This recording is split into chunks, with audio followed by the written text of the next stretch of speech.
Indiana's not that bad.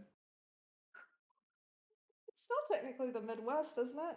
Yeah, it's the Midwest, but I mean, Yeah, so compared to where all else I've lived, I mean, trains and corn aren't that bad. that's fair. I mean, it could be worse. I could be living in Cali like Amaral. I was about to say the same thing. Hey, there we Oh, go. Yay! Hi, hello! Kelly. Hi, oh my god, I feel like an idiot. No, No, don't. you're just Gen Th- X, it's okay. there's always Oh tech my problems. god! Thanks, Haj. All right. Sorry about that. Uh, Take care.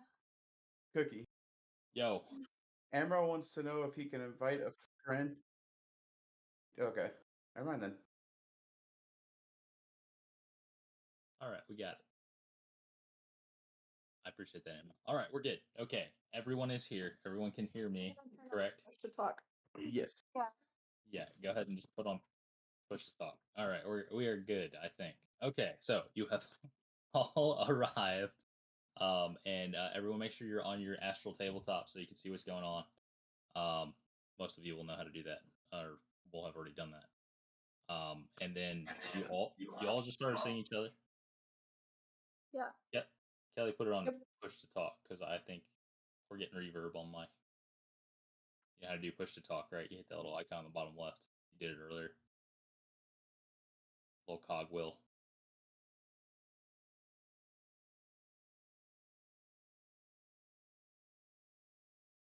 I think it's working. I think it's fine. Don't worry about it. Just go to. That's fine.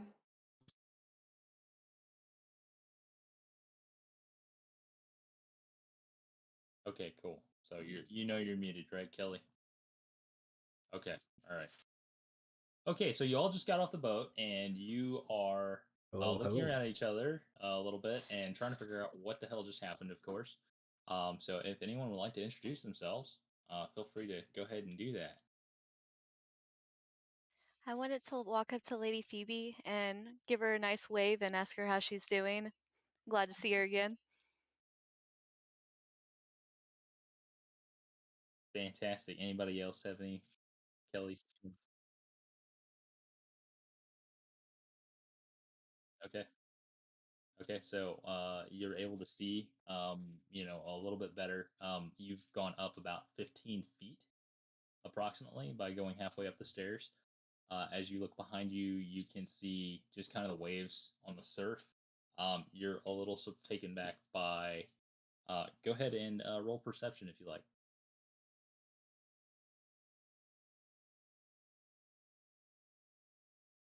All right, it's fine. So you're able to perceive one thing that kind of interesting to you is that you're trying to figure out how the boat had docked here so well. Having been in the military and things like that, you're familiar with how boats work, at least to a degree. You're a little surprised that the boat was able to dock here so succinctly. It doesn't make a whole lot of sense to you.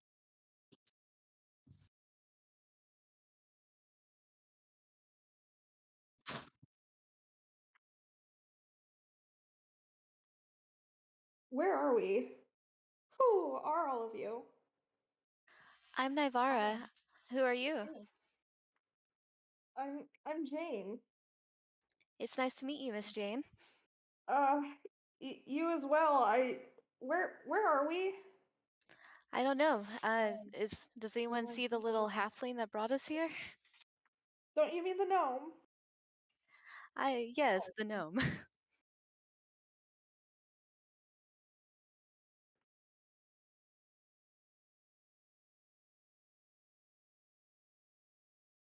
Wasn't this only supposed to be a 3-hour tour?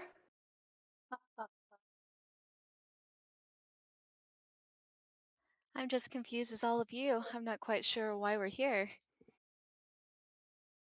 So, anybody have a clue what's next? Well, I'm going to go see why we're here. Maybe something in this cave will help us. And you would all recall that Rolo had said he's at the top, as he was essentially vanishing for the most part, or what most of you would perceive as vanishing.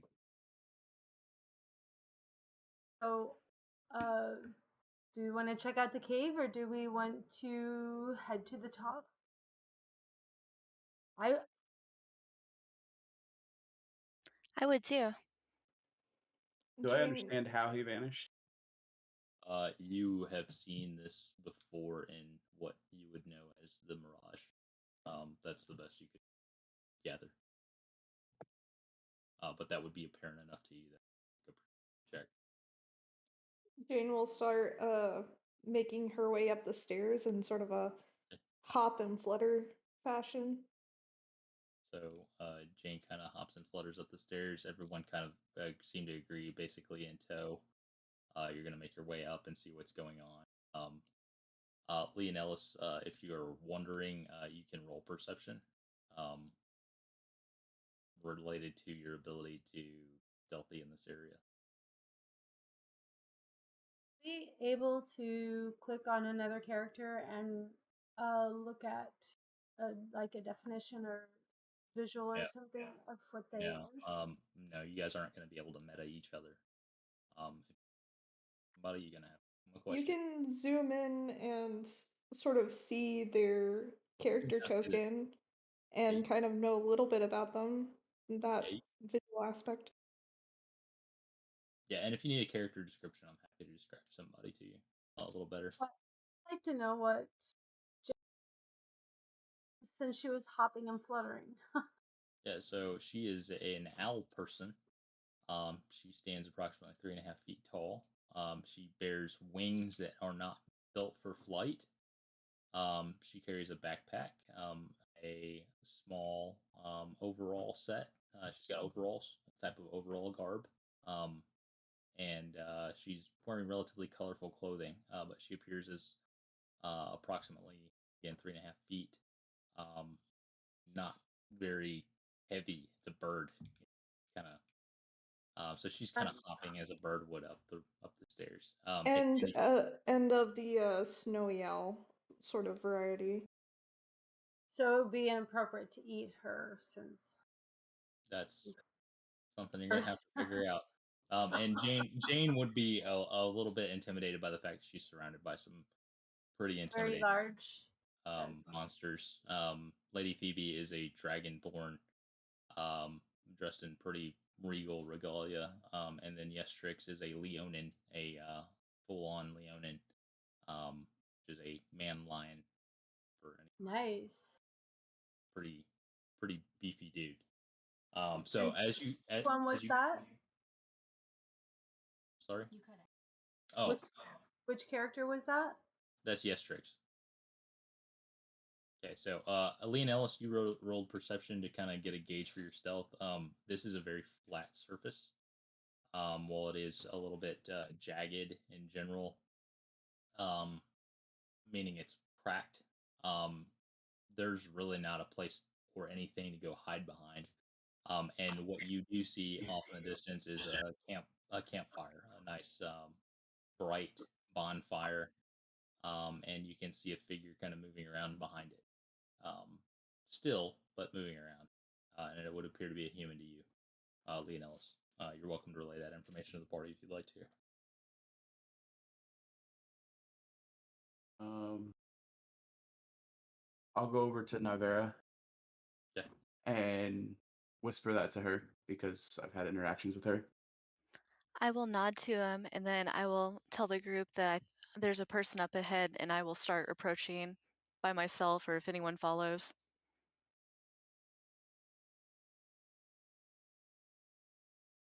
Okay, so Yestrix kind of follows about a quarter behind Navarra. Leonellis is in the rears, trying to get a opportune. And then Lady Phoebe, you'll be approaching with the party up front, or where would you like to approach with? I think I'll just stand still and watch what they're doing Okay, so until I you're figure out what's going on. gonna stand here about approximately, Sure. and then Jane, you'll be approaching with the party. Yes, somewhere sort of in the middle, but not too close.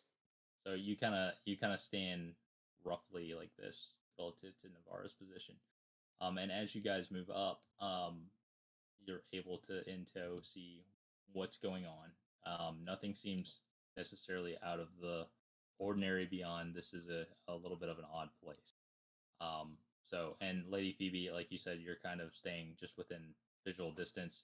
And as you guys approach, you see a man in what appears to be monk garb, of a type. The clothes are not necessarily monk garb, but um, they're kind of they're very aged. They're not tattered or ragged. They're in fact they're quite nice, but they appear to be almost ancient. And at this point, he turns and he kind of looks at you all, and he lifts his cup in his hand and says, "Oh, hello." And at this point, you're able to see everything after he snaps his finger. You're able to see everything around you very well without there being any kind of difficulties. And that surprises all of you a little bit because those of you who have generally an understanding of magic understand that what was just done was not magic. Those of you who are not super familiar with magic would just be kind of astounded in general what just happened because it was almost like the sun rose a little more, or a sun appeared, or it was a little odd. There's not a great explanation because of how strange it was. And he says, "I'm glad you all could make it." I would like to introduce myself as I am Naivara. I'm diplomat to the Silver Elven family. Why are we here? Do you know? One question at a time. It's nice to meet you, Navarra. I understand last we talked, kind of air quotes. You were dealing with some people out there that I took care of. That they won't be a problem anymore. But yeah, your question. What are you doing here? Well, you all have a different reason for being here. So that's kind of a vague question relative to the group, but you here are specifically because, um, in order to get what it is you have demanded, um, you're going to have to do the work yourself. Just because fate agrees with your general decision doesn't necessarily mean that you're not going to have to put some work into it. I nod and just start looking around at the area. And he kind of looks at all of you and kind of, do you guys just want me to tell you what to do next, or did anybody have any questions? Sure. Well, you all have a reason for being here, whether that's your own reason or someone else's reason for you. Um, you may or may not know what that is, and I don't necessarily know all the answers to all those questions that you might have about it, but I know quite a bit. So, what I need you to do, though, that's an even longer answer, but let me try to break it down for you. You see, all of us have a ability to control the future or fate or karma or all the words you may have ever heard for that kind of ethereal explanation of why things turn out the way they do. And some of us are able to demand things of fate, and others are subject to it. Um, if you had a purpose and you're here for that purpose. And it's a route. It's a path. It's not just magic. It doesn't just happen. It doesn't. Oh, snap your fingers and there's your pie that you wanted. That's not how anything works. So you're here for the reason that you decided that you're here. Those of you who are not here for that reason, and either you know what that is or you don't, but those of you who don't know, or maybe you've already forgotten, that would be kind of sad. You don't know why you're here, but you're here because of what you did. Those of you who don't know, you're here because somebody else um, has fated your future, and you kind of have to go with it. That's the way it works. We're all tethered at this point because my fate and what has been fated upon me and what I have fated, they're all tied to everyone else's fate because I'm important. Does that answer your question, Emerald? Or yes, Trix?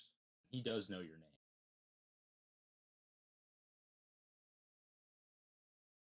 Sure. How do I know everything? Oh well, I don't know everything. I know what I have decided, and everything else is I know will ultimately align in a way that what I decided happened. But I don't necessarily know each individual piece. I don't know if a cherry is going to have to fall from a cherry tree to, you know, make what I made happen. But I know that if that needs to happen for my happen. Does that make sense? My brain hurts. Yeah. So yeah, your brains are going to hurt a lot. That's not my Jane's problem. going to hop closer to the fire pit for warmth. And it is warm, very warm. Okay. And you're able to see that this is some kind of portal device. But you're not exactly sure what it is. If you want to roll Arcana, you can use an Arcana roll. And if anybody else wants to jump something, yeah. So you have no idea what this is. You just can tell that there's magical runes on the ground. I would like to ask the monk if there's a specific mission or accomplishment that we were brought here for. Yeah, and his he would say, "Let me introduce myself. Maybe that'll help play some things to bed. My name is Eritor, and I have a brother, and once I had a father, and once I didn't have a brother, or maybe I should say, I'm the younger brother, but I'm the same age as my brother. That's the best way to explain it, I guess. See, my father made a decision, and that decision resulted in me existing. Um, because of that, um, and it gets really complex. Yeah, as most of you. Yeah. Yeah, he kind of looks over at you and giggles, and he's like, not the same way though. He smirks. He thinks you're funny. Um, let me see if I can frame it in this without, pouring out my heart to you guys. Because I don't want to bawl like a baby. Um, the best way to understand everything is that there is a point of order. And the point of order that I exist in is far higher than mortals could ever wish to exist in. But I'm a byproduct of that in the first place. And so my ability to control it is not the same as if I was not a byproduct. And ultimately, and he kind of stops for a second. So, wait, you had a question. I'm sorry, I'm off on some tangent. What did you ask? You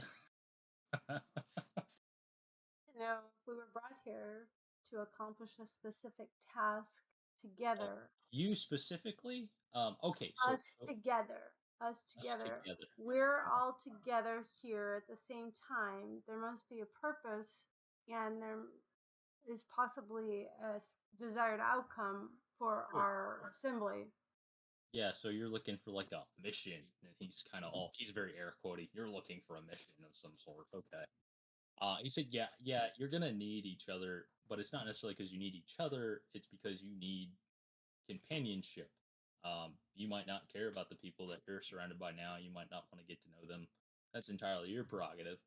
But you do need them in order to accomplish the things that have to be done in order to achieve the fate that will ultimately happen. And the fate that will ultimately happen is necessary because it has to happen so that my fate can happen, so that the world can continue to exist. So you touched on like the question there.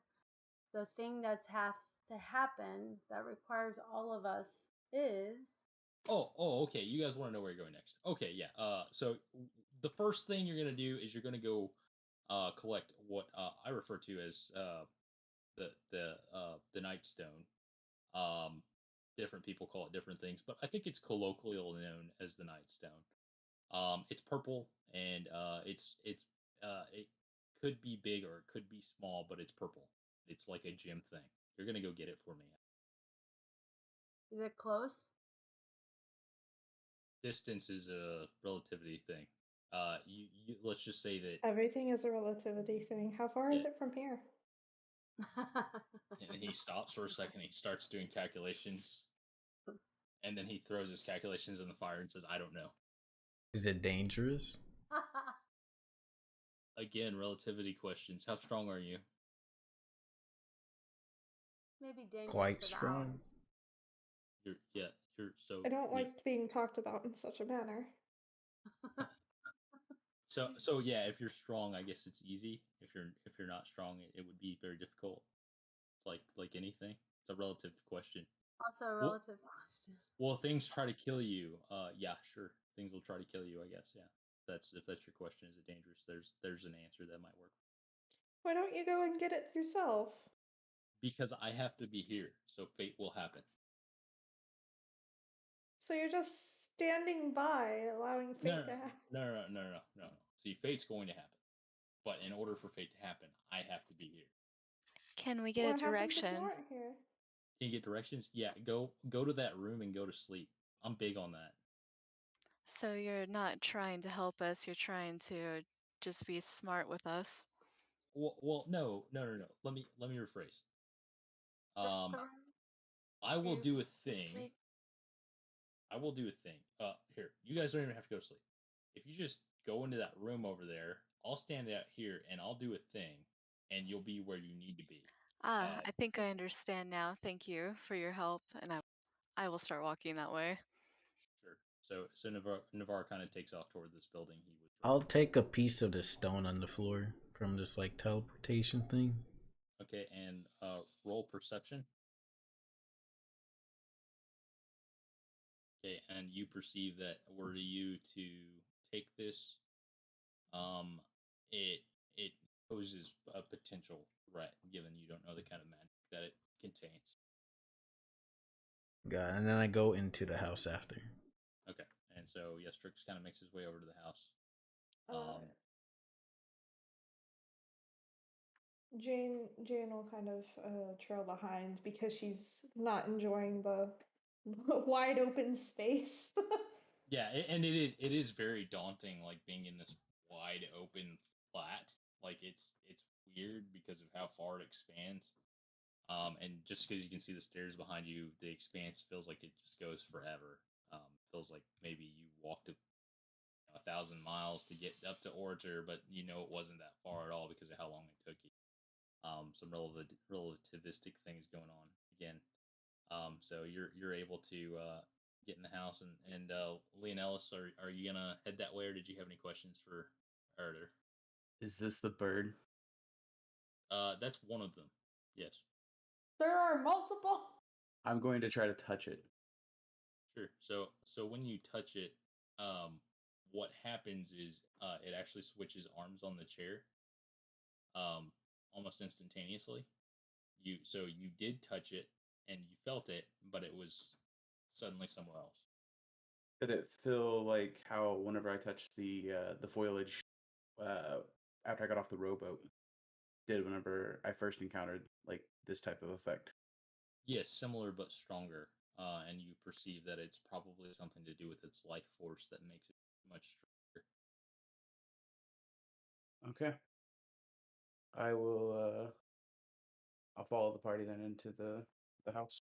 Okay, and on your way, Aratur kind of he looks over at you and he kind of, hey, um, when you get there, um, you're not going to be unsafe immediately, but you're going to want to head to the north. You can find what you need to find north of you. And just trying to be reasonably gestured to tell you kind of some information he thinks the party would need. But and he says good luck. He wishes you well. I Kind of go into nod and one, continue. Yeah. and then for me, I go into one of the beds and I just try to take another nap. Okay. Cool. Is there anything interesting around the room? Good question. Roll perception.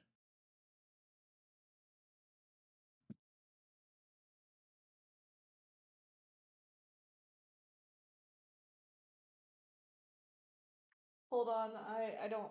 I have to find it. And you're fine.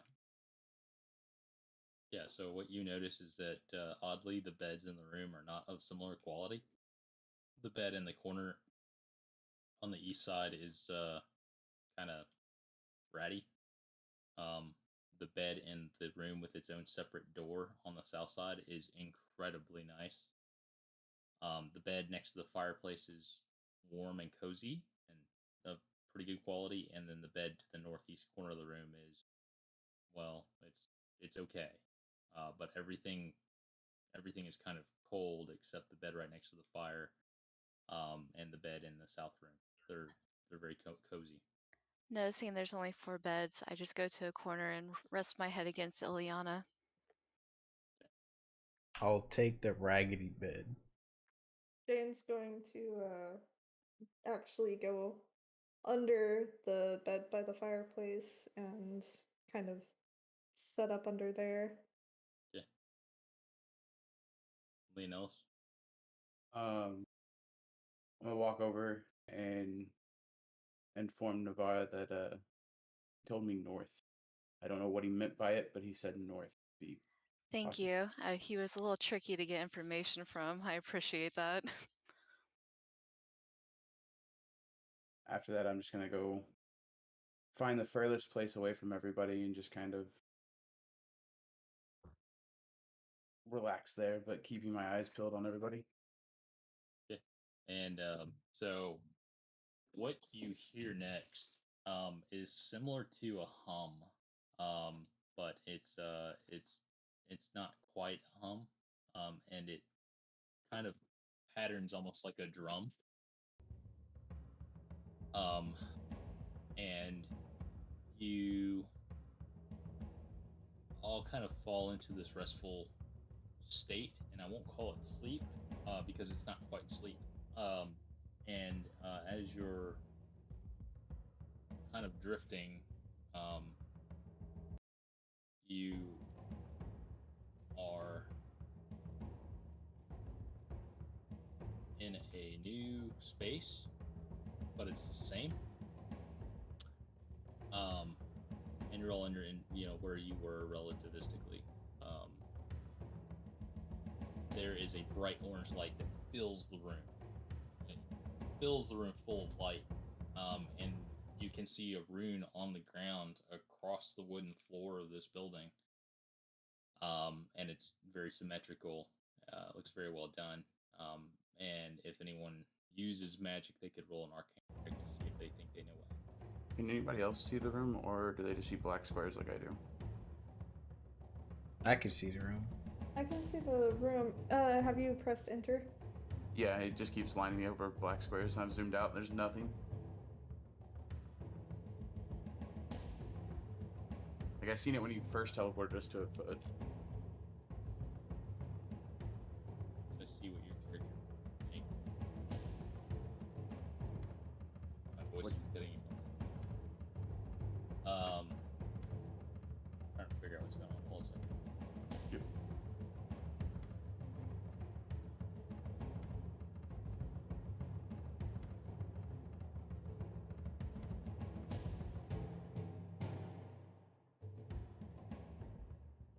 There we go. Alright, cool.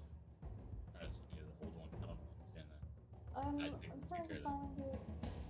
But don't I have something that's race based where don't I have like pretty much detect magic as a racial thing? Oh, where's that? I'm trying to find it. You're from the elemental plane of air, so yeah, that would. Do I need to roll that as well? You may, yes, you may roll Arcana. Yeah, I'm supposed to be able to use it as a ritual. I'm trying to find it. Manage wisdom perception checks.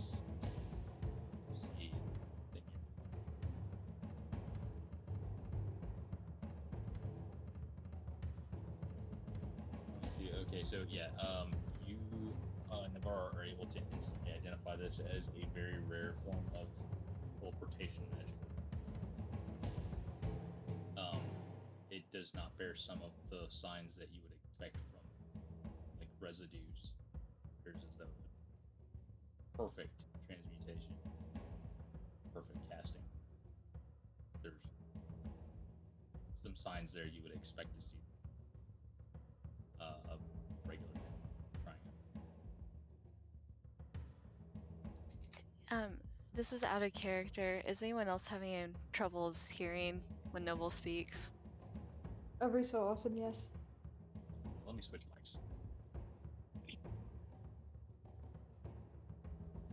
Wow, look at the big boy. He has multiple mics. Wow. Very fancy. In character, I would like to relay that this looks like it's teleportation magic.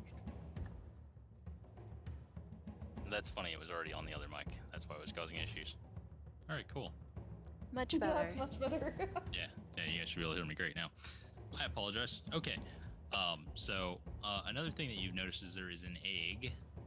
I was actually wanting to ask if I could go up to it and kind of set my hand on it, see if I can sense anything about it. Sure. So you would sense a life force inside, but beyond that, it would be kind of foreign to you. Jane would back away more. I would like to check the floor and look at that ruin thing it looks like. The rune, you also want to inspect the rune? Okay, so if you roll perception, Emerald, you would also immediately identify that this was similar to the magic from the ritual pillar and pylon that you saw where you were. Okay. Yeah, you would recognize this as being relevant to that. And then I poke the egg after. Okay, so upon poking the egg, it's very strong. The shell of it is somewhat like a very heavy hide leather, but it's obviously still like an egg shell. But it's very strong. It doesn't seem like it's delicate like a normal egg would be. Dragon egg? Kind of feels like it. The hide of it's kind of strong already. You could roll perception, Lady Phoebe.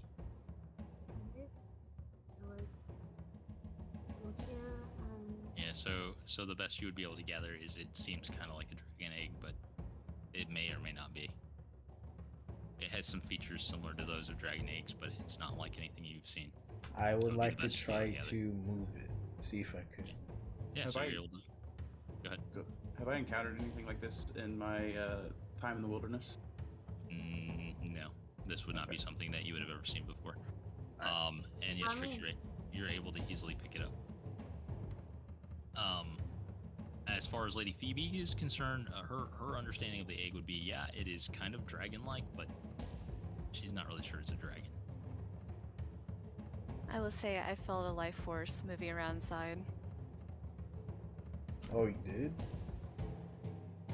It seems that there is something in this egg. I'm not sure if it's going to pop out at any point, but there is something in there. Is it okay to look around the room and see if there's anything else of interest versus what's just right in front of us? Yeah, I mean, there's a mop. There's a sign on the wall that says "Pick up after yourselves." And roll perception, Lady Phoebe.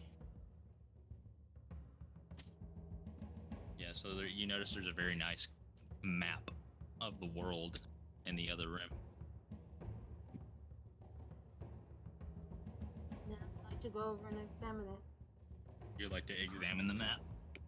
Mm-hmm. Okay, so go ahead, Amra. I would like to move the egg towards the fireplace. Okay, so you're able very handedly to move the egg toward the fireplace. How hungry are you? When I notice him doing that, I'm just gonna go ahead and put my hand on my sword just in case. I like to put it down next by it and see if it does anything after, like teleports back to the same spot. Jane's going to dive away from the fireplace as soon as she knows what they're doing. Sure, so... I would like to kind of nod and smile towards Jane and tell her if she feels like she needs something to hide behind, she's always welcome to stand behind me if she wants me to take a hit for her. I appreciate the sentiment, but I'm fine for now, thank you.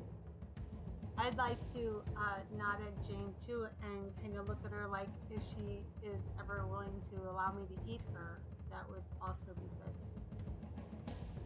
good. Okay, so upon moving the egg closer to the fireplace, what you notice is that the egg kind of lets off a glow, but other than that, nothing really happens to it. If you were to set it back down, and Leonellis, your awareness of it would be, the egg really didn't do much. It would not cause you to be any more or less on guard than you currently are. This generally doesn't give you any more or less information about what the egg necessarily is or is not, but you may have gleaned some information. It didn't seem to mind being near the fire, but that's roughly it. Just a platypus. He doesn't do much. Oh yeah, it's Perry. The egg is clearly Perry the platypus. So and then I missed something. I'm sure who was waiting on an answer for something. Lady Phoebe, you're able to see the map. You should be seeing that on your screen right now. This is the map that you would see. And it doesn't give you any indication of where you presently are on that map necessarily. That's what I was looking for. Sure. So if you were to look closer, roll perception.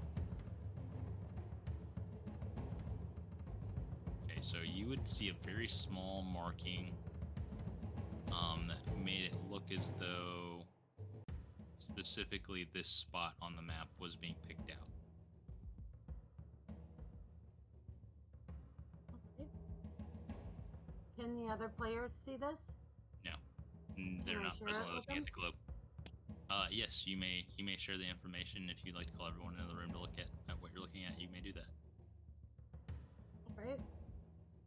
Then I would like to encourage everyone to look at the map with And me. who does?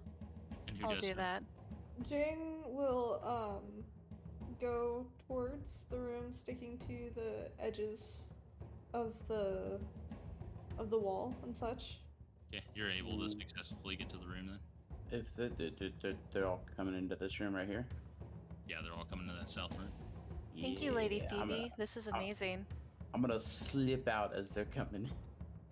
You're gonna slip out of the house entirely? No, I'm gonna slip out of the room. I don't Oh, yeah. like being in the same room as everybody. No, that's totally fine. You're able to successfully without any contact. It's very familiar for you. Even though that you're normally a wood dweller, you're able to handily move through any crowded space without much issue.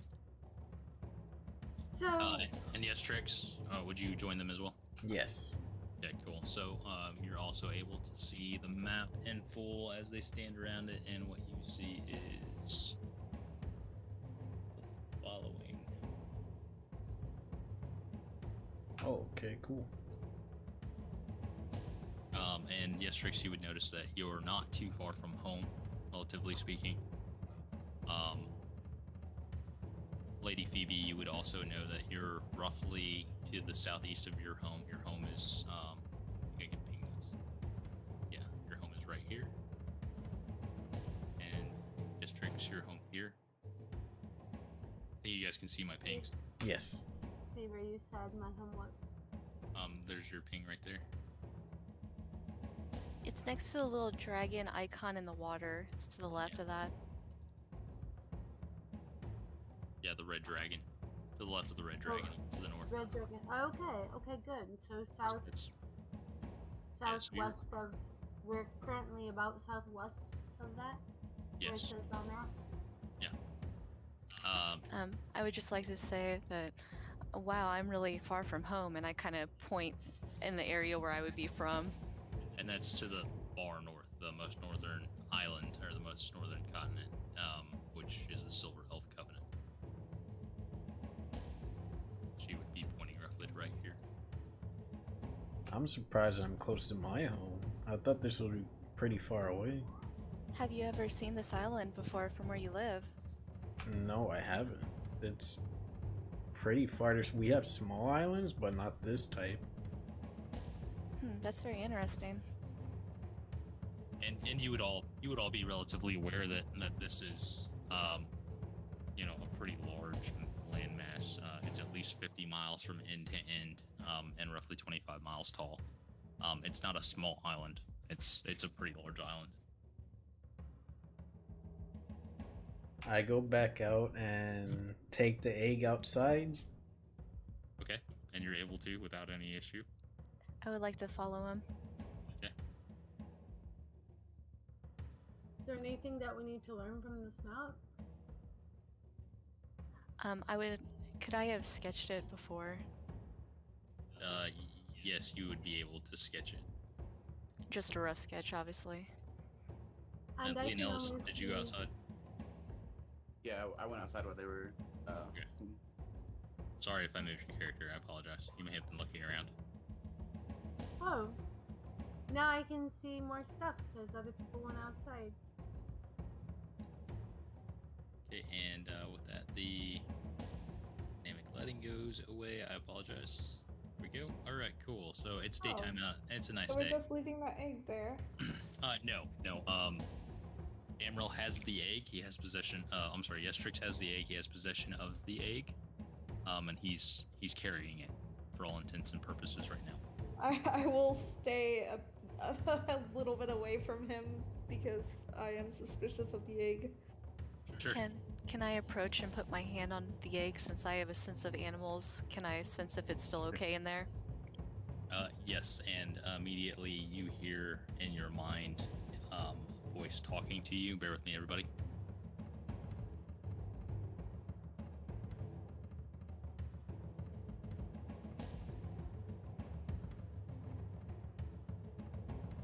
I feel like this is Jumanji. I know. So I can hear what it's saying, and I asked it if it's okay, and it's the creature inside of this said it's okay. Are you sure? I can speak to animals. There's some sort of animal in here. Oh. While they're doing that conversation, I want to get my bearings and figure out which way's north. Yeah, so you understand north to be directly north as it would be up on the overview that you're seeing. Okay. So we're leaving this place for what reason? I don't think we know yet. It's the only logical option. Except I would like to know what the symbol on the floor is. Do we need to remember the symbol on the floor? Do we? I mean, it's like. You know, My suggestion in general, I'm gonna meta here for a moment. My suggestion in general is don't get caught up on any things. If you guys need to be set up to understand, memorize, or game mechanic, I will do that work so that you know to do that. Does that make sense? I will make it important enough that it's worth doing that. Gotcha. As opposed to then forcing you to like, oh my god, and meta every single thing. You don't have to meta everything. Gotcha. do we need to eat or anything? There. Jane will bomb dive across the path. And this is the most delicious food you've ever eaten. And again, you see a sign that says, "Please put everything back where you found it," or to be conscientious of your host, kind of a type of reading sign. And interestingly enough, that's in any language that you would perceive that is not common. So it would be in Alkin for Jane. It would be in Dragonic for Lady Phoebe. It would be in Elvish or another language for both.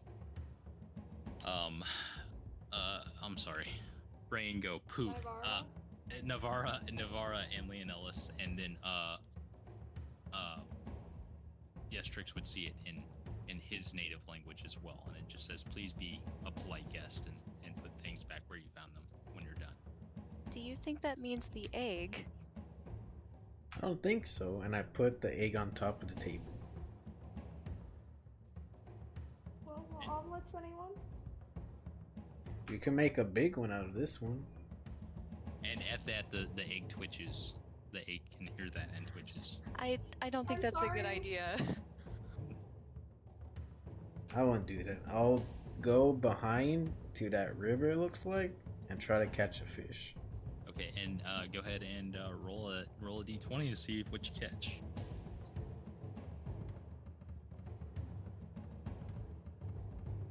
All right, and you're able to successfully poach 2 fish. These are pretty normal fish, nothing odd about them. They look tasty. And then I just you're go back to the fireplace and cook it.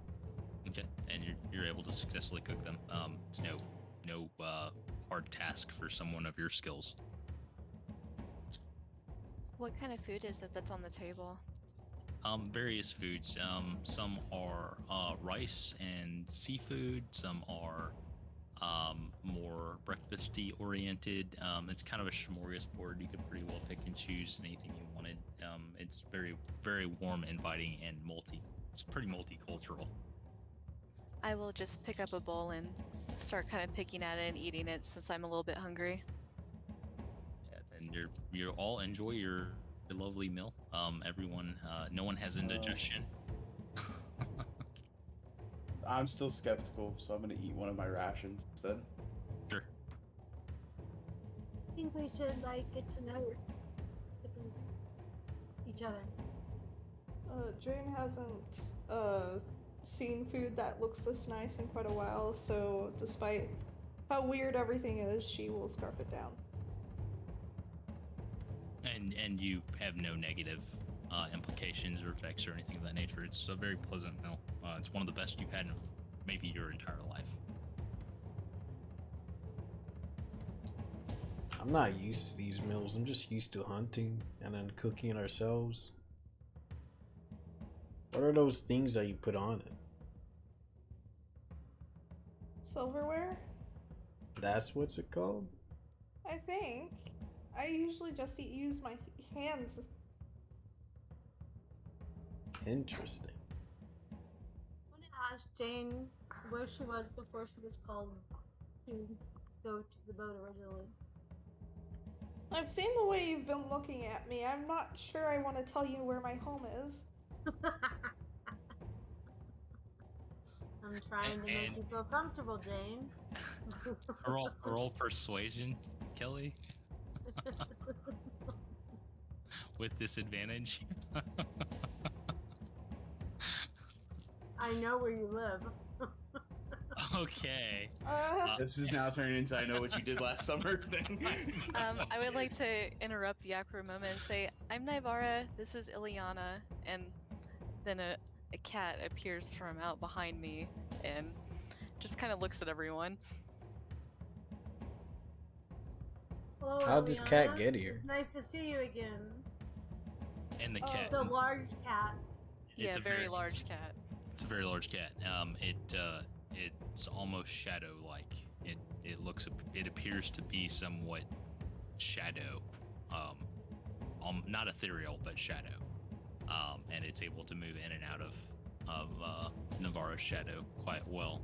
It can almost disappear from sight entirely. Jane will find a higher place that she can reach and get on top of it to make herself appear bigger. Sure. So you're able to do that and roll perception, Jane.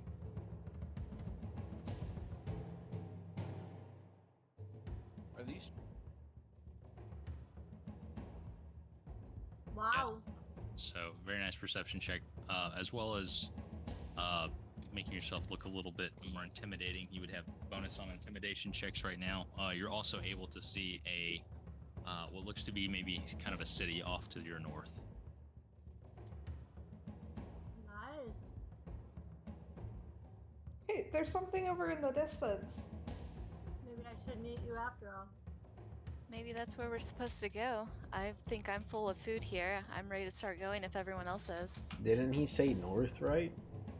Yes, that's correct. So Yeah, he that's wants north. us to do something in the city then.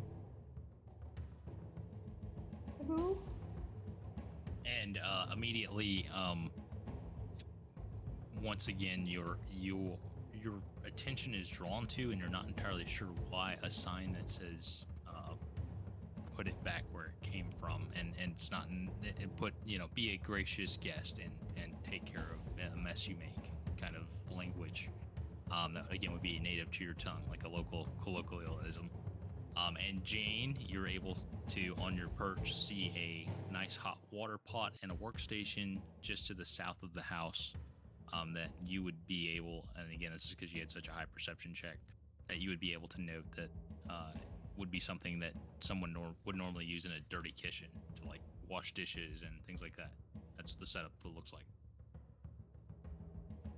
Would it need to go back inside? I would like to. Yes, I would like to spend a few minutes cleaning up before we leave.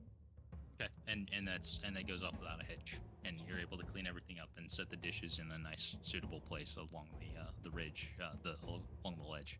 I'll wash my dish off as well too. I would like to also suggest we put the egg back where we found it. Are you I'm sure? good with that. That's entirely up to Yestrix. It's in his possession, so. Alright. I God knows I'm will. not going to fight him for it. I might. No. No. I would graciously say, I'm indifferent. since we know where it came from, perhaps we'll leave it where we found it. Yestrix, if you want to roll a nature check.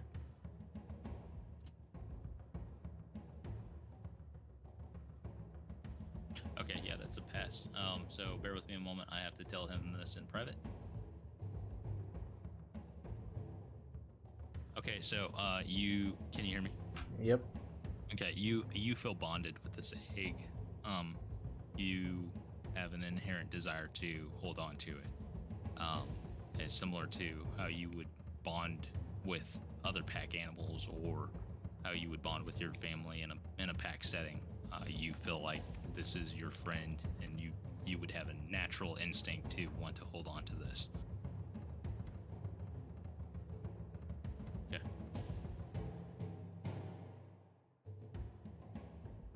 I would like to take the egg with us.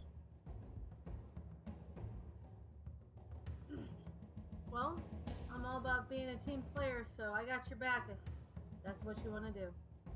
And then I put the egg in my sack. And then I go walk north. So aren't you rather large? He's larger than you, yes. Okay, well I agree. He is quite intimidating. I just nod and start walking north. The Yes, foliage. but you're always diplomatic. Does the foliage line all the way, like down the road as far as I can see? It starts to clear to the north. You can tell from where you're at that you're not going to be able to stay in the hedge forever. If you proceed north, you will come to a clearing, and that would be apparent to you specifically. I'm going to, as they move north, I'm going to slip into what I can and hide. Okay, So. and you're able to, if you want to roll stealth, you can. And, although Jane can't necessarily fly, she'd like to try to glide amongst the tops of the trees where she can. Okay, and you all come to a place which is almost a wide open field. And to your right, you're able to see a kind of a cliff. You can see water. You can see a large fort.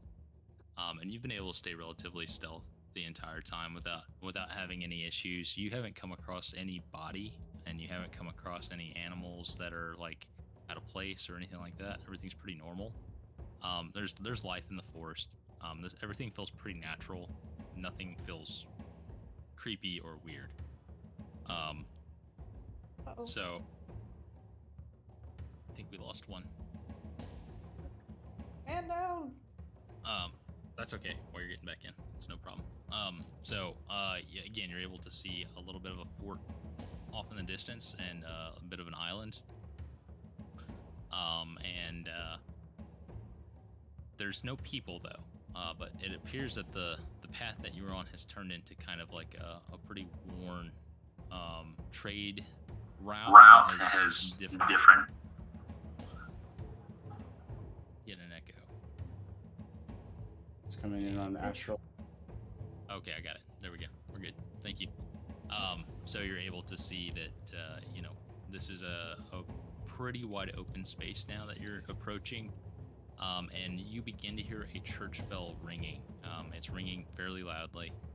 And it's not ringing in a particular order or fashion. It's just ringing over and over again. You think followed the trail for about 10 miles. And you can tell that the bell that you're hearing is coming from this city. A river flows around the settlement and it forms a moat. The village itself is inside of a wooden palisade wall. You can identify a windmill inside the wall from where you guys are at. There's a tall steeple of a church, and high-pitched rooftops. The village is adorned with high-pitched rooftops as you're kind of approaching, as you head north. You can see off in the distance, and you're able to make this out. And you guys can move your character pieces up as I'm talking. I can kind of watch that. You guys have control of those pieces, so you can kind of move around as you like to. Just try to stay roughly within a distance of each other without like taking too many moves too quickly. Would be my general suggestion. I'm just gonna follow along the edge of the cliffs here. You can see that there's 2 stone watchtowers that are up toward what looks to be a bridge for a moat, and the south of the village, the south of this kind of fortress is very much a stone castle fortress. It's not incredibly regal, but it is fairly well built. It's fairly well constructed. And that fortress sits on a cone shape, kind of very right here where I'm pinging. You guys can see it. Ask you a question? Sure. Are we only supposed to be seeing in our dark vision sight right now? No, because it is light outside. So, because I'm only seeing in my 60-foot radius. Yeah, you're seeing your 60-foot radius in light. Let me kind of modify that a little bit and see if it feels better. Yeah, because you can kind of see a map, but not details. So does that? Let me do this. Hold on. That's not what I want to do. I also only see 3 people. I only see me, Jane, and Lady Phoebe. I walked up pretty high. I walked up also. Oh, there he I can is. see now. Yeah, just try not to zoom out too far if you don't mind, guys. Because you'll see everything else going on, and I'll fix that in the future. I would like to go up more north into that tree line. Looks like. Okay, so as you approach, you realize that is a pretty high cliff. You would have to climb that cliff to get up into that tree line. Yeah, I don't see either Estrix or Navarra at all. How about now? I came back down a little. No, like I don't see you guys at all on the map. I can't move myself on the map. So I don't... Try to zoom in. I had to zoom in to click my character. Thank you. Also, she's using a trackpad, so it's not quite as easy for her. Gotcha. So I should plug in a mouse then. That would help. If you have one available. I just keep moving the map around. Noble can probably move you if you tell him where you want to go. I just want to go up by the group. Are you able to see anybody? I see everybody. There, somebody moved me. Jake, are you able to see people? I just see you what I can see right now, like what I'm looking at, and I don't see them. Like I know where Amro was talking about, but I don't see them there at all. That's really weird. Like I can see the 2 that are next to me, but that's it. Like whenever you transported, this is all I've been able to see since you transported stuff here. I just thought maybe you didn't pull them yet. How about now? Nope. Okay, you're gonna have to refresh. All right, I'll be right back then.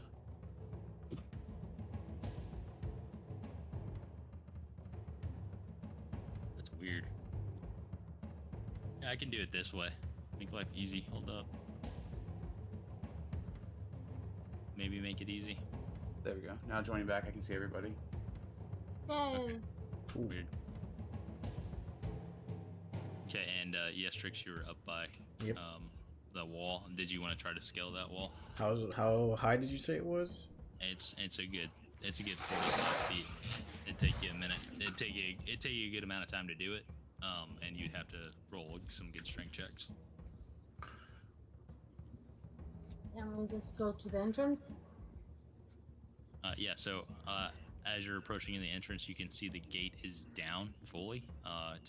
The bridge is down fully, and it's a little bit peculiar because the fact that they just have their drawbridge down is a little odd. It's 20 feet long and approximately 10 feet wide.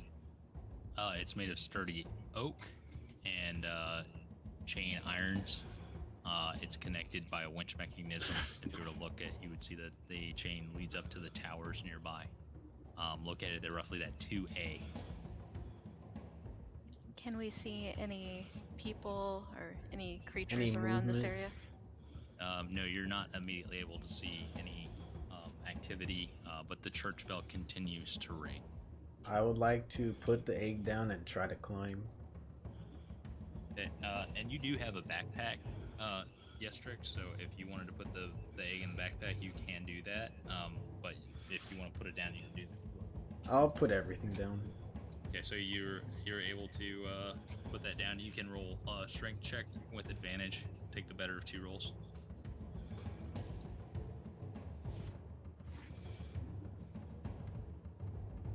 Yeah, so you're able to successfully climb and scale that wall without any issues. You mean athletics? No, this is specific. I mean, yeah, you can say it's athletics. I mean, that's a fair statement. Yeah, cool. So you're able to scale it very well, and you're able to get a little bit better view of everything. Was there anything specifically you wanted to kind of look at? I wanted to get up higher and look down into to see if I see anyone or see any movement. No, so what you can see from here is specifically you can see that church bell moving around about right here. You're able to see the church bell that you can hear right here. Okay. Just to the north of that, you can see a graveyard. To the south, you see a small field, some houses, and a windmill about right here. And then you can see the guard towers placed roughly around the city from where you're at without any issues. So fields, and this looks to be maybe like the shape of or similar to what you might expect a tavern or an inn or something like that to be. And roll perception. Yeah, so you're able to see something that's very odd, and that is that it looks as though there are rocks inside of craters strewn throughout the city, as though the rocks were either catapulted in or something peculiar, almost like a siege was laid to this town. You can tell that a few buildings have been hit by these rocks, and toward the center of the city, you're also able to see like a purple glow. But there's nothing in that hole specifically. I'll yell out to the group and tell them it looks like this place has been sieged or attacked recently, and there's so many craters with rocks everywhere. Okay, awesome. Can you see any people or life? I don't see anything. All I see is a church bell moving, that's it.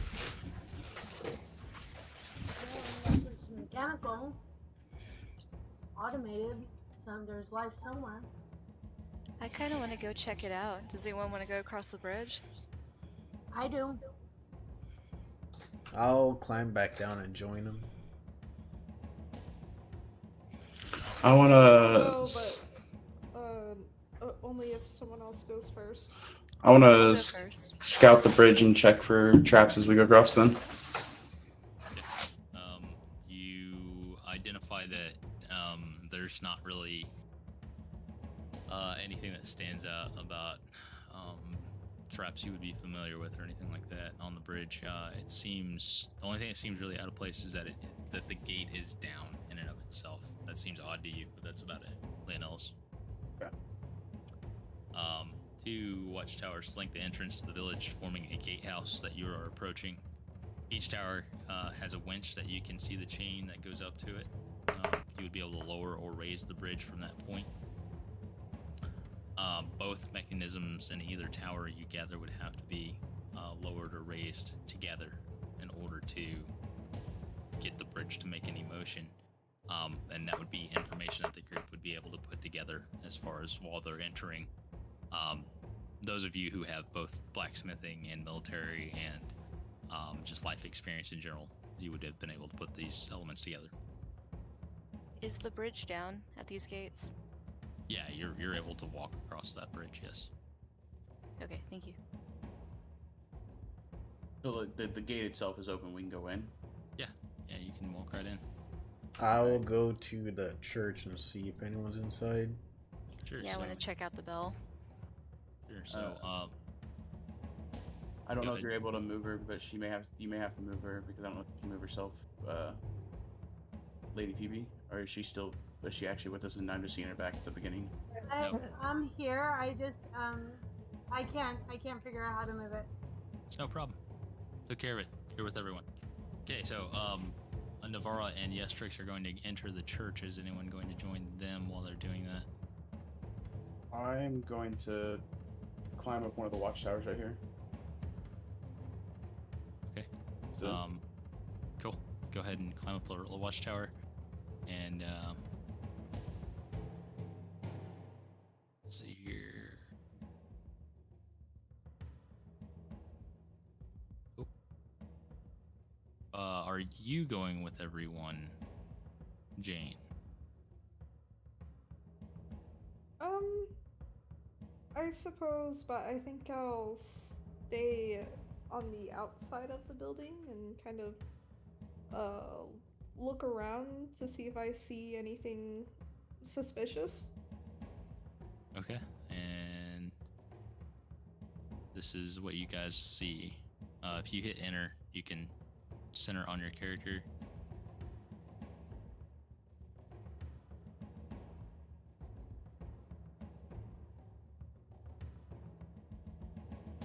Do you guys see a church kind of figure? Oh, goodness, yes. Okay, yeah, just hit enter. Yes. That's all you have to do. Just hit enter and it'll center on your character. Is the bell still ringing? The bell continues to ring, yes. I would like to open the door, see if it's unlocked. Okay. You're able to enter. The door is unlocked.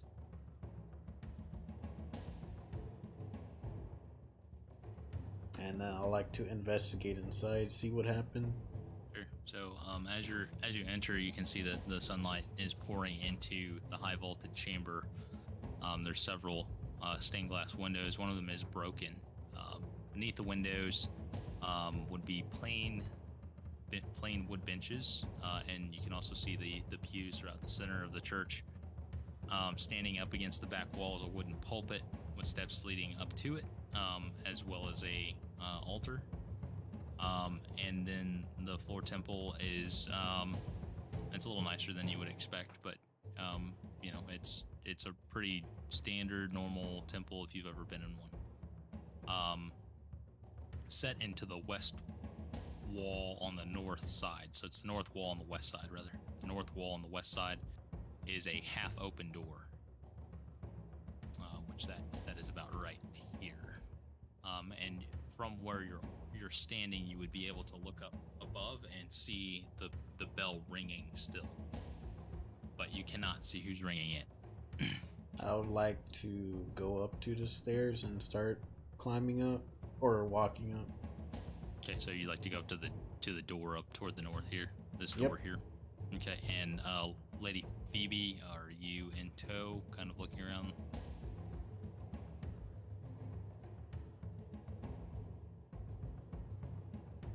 Kind of going along. I would like to try to go up to the stained glass window and signal out at Leonellis, so he knows that we made it safely. Okay, and Leonellis roll. I mean, you would see that. That'd be something you'd be looking at, so you would see that. So you're able to see through the stained glass window of what appears to be Navarre's figure kind of motioning at you that they're inside the temple. Did you want to do anything, Leonellis, or just continue to post? Look out. Posted, but I'm hidden as best as I can inside there. And I'm watching for anything around. You're well hidden, and you would be able to see the mechanical winches that are relative to the drawbridge in that room, but you're well hidden otherwise. This is a guard's tower. This is clearly made for both hiding and shooting arrows, etc. Yeah. Jane's curiosity will get the better of her, and she will walk in behind them. Okay. And you're able to kind of keep yourself safe. Put it that way. Is the bell on this floor, or is it just look like it's there on this part? You if you were to stand and look up toward that part above the altar, you would see the bell swinging in a kind of this belfry. So it's like open to the outside, but it's not accessible. It's up high. Is this door unlocked? It is partially open and roll perception.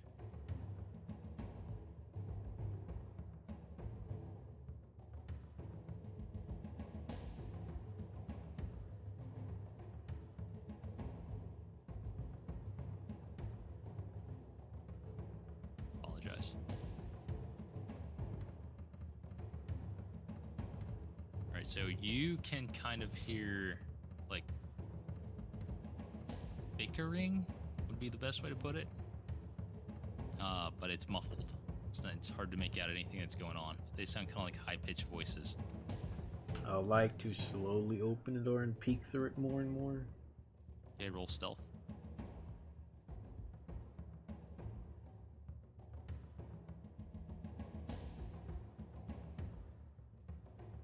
Okay, so as you peek around the corner, Yestrix, what you see is two goblins swinging from the rope that leads up to the bell, and they're playing around.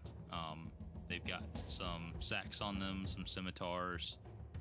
They appear to be capable, and you would know this militarily that they're capable, but they're just kind of playing around. They're really enjoying the sound of this bell and just ringing it over and over again, but they do not see you. I would like to go up behind Yestrix and kind of peek through as well. Roll stealth.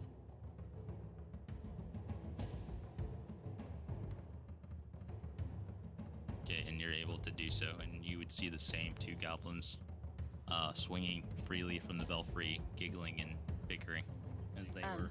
I do a silent motion to Yestrix, kind of like basically asking, do we like go fight them, by like kind of pounding my hands together like without making sound. I'll whisper and say if we have everyone yet, but they kind of look capable of fighting us too. Okay, I want to kind of go back and let Jane and Lady Phoebe know the situation. Okay. And then I just stay at the door and just watch them still. Yeah. Oh, I also want to go up to the stained glass window and kind of do like a bigger motion with my hands to see if maybe Leonellis happens to see that way. And Leonellis, you would see her pretty wildly flailing her arms. And in addition to that, Leonellis, roll perception. Gee.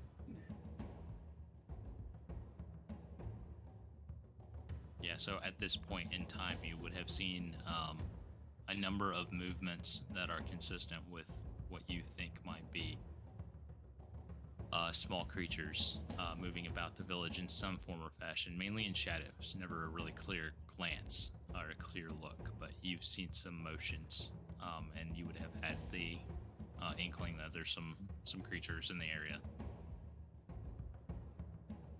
Okay. Then upon seeing her gesture and knowing that, I will work my way there stealthily, trying to keep out of the sight of them. And it's not very far from where you are, relatively speaking. So you're able to get down the belt of the watchtower and move toward the temple. And you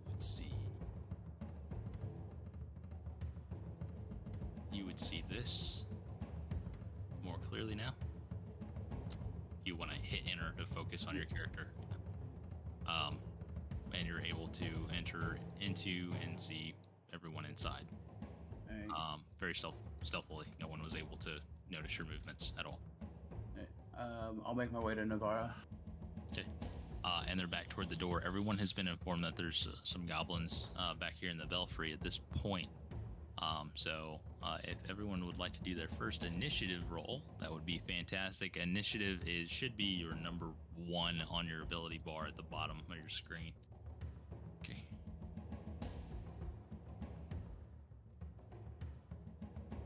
Oh, sorry, hold on. All right. Goblins are generally unpleasant, yeah. Yeah, they're generally unpleasant. That's very true. All right, and what are you doing, Jane? Are you with everybody, or are you kind of holding back? Holding back. I really don't want to be at the forefront. Okay, so you kind of halfway in the cathedral. Take a step back. You're roughly 35 to 40 feet from the group up by the door. And Lady Phoebe, it's my presumption that you would kind of be roughly in the area, in approximately this fashion of entering. That would be roughly what we would expect.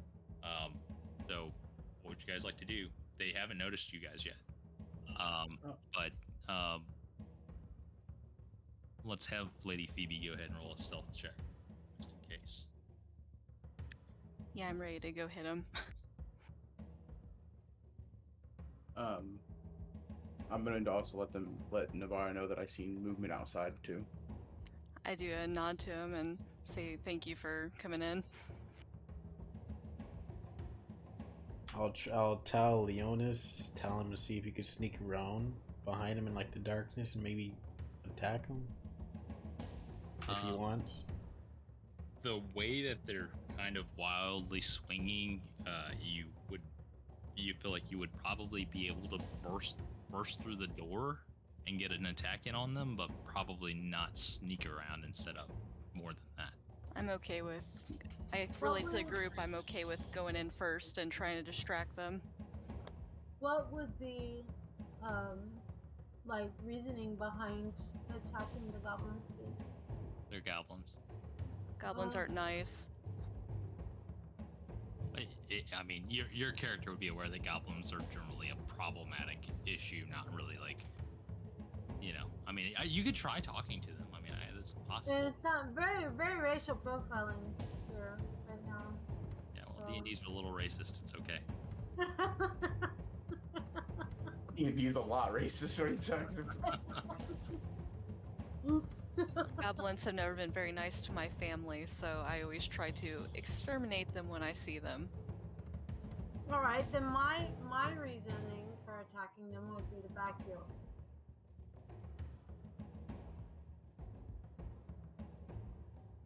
Just seeing the condition of what this place is in, it hasn't seemed like they've been very friendly. Okay, so I'm gonna go in and kick some goblin tail. Okay, so we are going to initiate combat. Navarra, you have the first move. I assume you're going to burst through the door. Yeah, I would like to, before I go in, I want to just say Shillelagh and touch my staff, and then I want to go in and try to whack one. Okay, so the moment Navarra bursts through the door, the goblins go, "What's it? What is it?" And one of them yells, "Beto! Beto! They're here! Beto!" And the other one leaps off the rope, and they try to get they try to start pulling their scimitars and fix their armor and things like that, and they're very blindsided because they were really just having a good time. And Navarra is able to enter the room, and if you would like to roll to hit. Yep. All right, and so you're able to hit, and you hit the first one, and you cold cock them pretty good, and roll for your crit because you have a surprise attack on this current situation. So you hit him pretty good. You jacked his jaw hard enough that he's feeling it because he just hopped off that rope, so he's reeling a little bit. And he kind of takes a stumble back or two, and the next person's turn is going to be Jane. Jane, you're about 30 feet behind everybody. So did you want to do anything? How many are there? Right now you can see 2. Okay. And you cannot specifically see them. The door is open. You can see Navarra in the back swinging, but it's it's a little hard to make them out from where you're at. You would have to make movement forward. Okay. How far is that? You could be within 15 feet if you took your full movement toward Navarra. So like what? Yep, perfect. Dead on. Okay. Okay. Yeah, dead on right there. If I can see one, would these have an intelligence score of 4 or more? No, they're not very bright. Ah, unfortunate. I will use my quills then. Okay, and go ahead and roll. Is there anything special that I have to specify? No, just go ahead and hit the quills button on your interface. You have a button that says quills. All right, perfect. So, nice crit. Yay! First nat 20. Everybody clap. Nat 20. Woo! All right. So yeah, go ahead and roll your damage and your crit inside of the chat. You just click to roll your damage and your crit. Okay, so you hit it. You go, and the quills shoot out of your feathers, and they pierce the goblin in the ear. The first one hits him in the ear and kind of clips his ear off, and the second one hits him in the leg, right in the knee, and he's stumbling backwards a little bit, and they're trying to get their wits about them.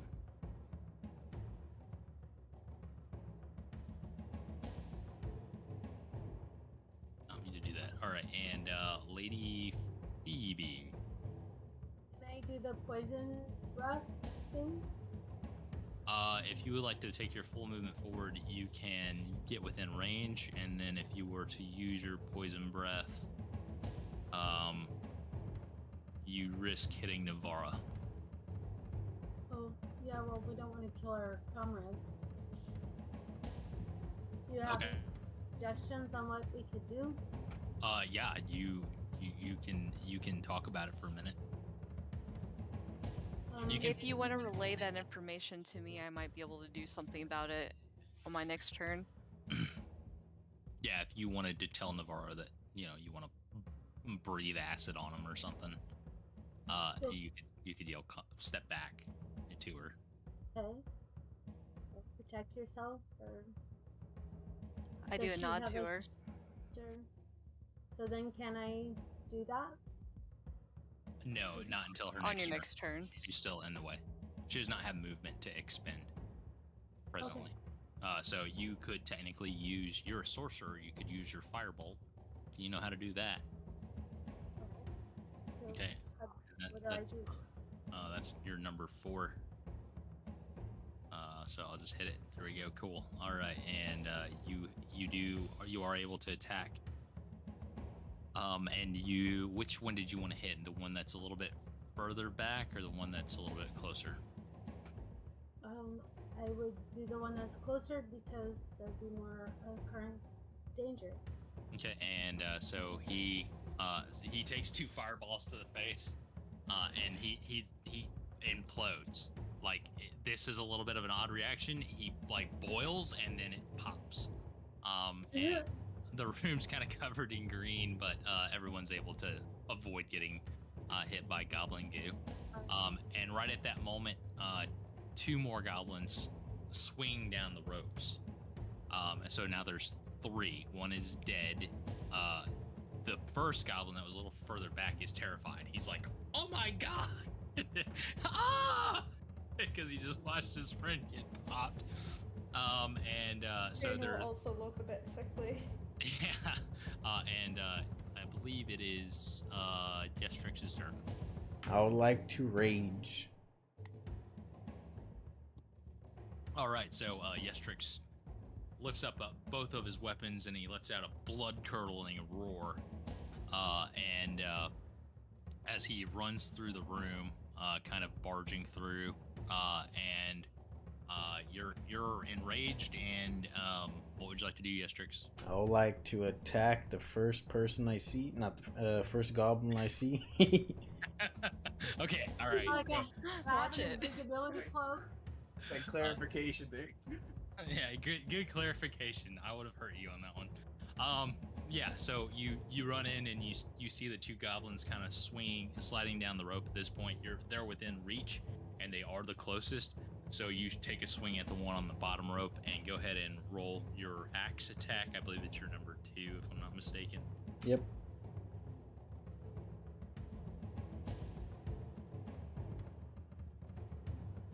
All right, cool. And you swing at his leg and roll. I presume at this juncture that you have this axe held in 2 hands, since you're not proficient to dual wield yet. You're pretty skilled. You would know to hold this with 2 hands. So roll damage 2-hand. All right, and you chop his leg clean off as he's sliding down the rope, and he falls off the rope prone on his back, and he's looking up at you in horror after losing his leg as you loiter over him in a blood fury. It's really quite the scene, and Want so to cheer? okay, all right, yeah, you're welcome to cheer, and this cheer is going to these goblins are absolutely terrified of you all right now. The last one sliding down the rope isn't sure what he's going to do. And Leonellis, it is your turn.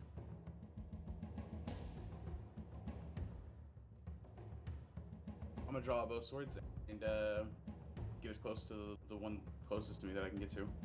Okay, so this would be the next. So you have a goblin in the back, on his back, prone, missing a leg, and you have another goblin that's kind of like freaking out, has lurched backwards because he's taken a pretty nasty hit from Navarra.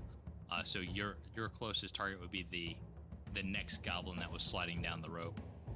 Okay. And go ahead and you do have all kinds of advantage here. So please feel free to roll away, sir. Is the one that I'm going into combat with? Is he in melee range of anybody else? Also. It would be in range of Yestrix. Okay, so sweet. All right. So I'm swinging the first one. Okay. And it's versus a goblin. So damage +2. So. And it's a sneak attack. Oh wait, you don't have sneak attack until level 2, right? No, that should have sneak attack.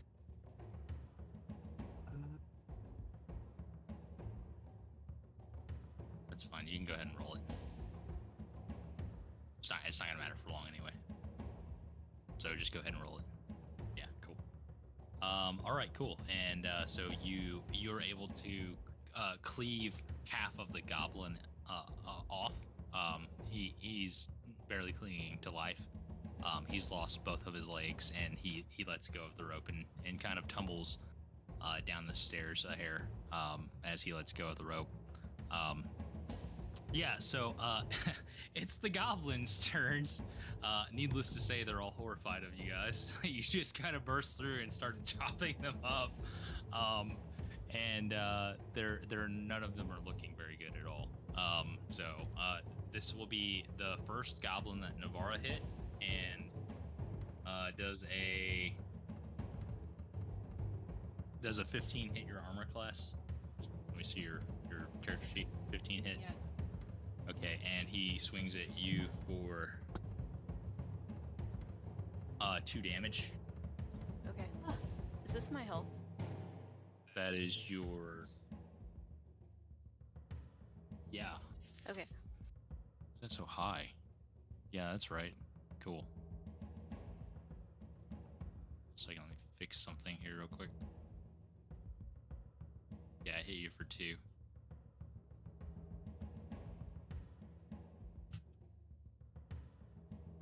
Second.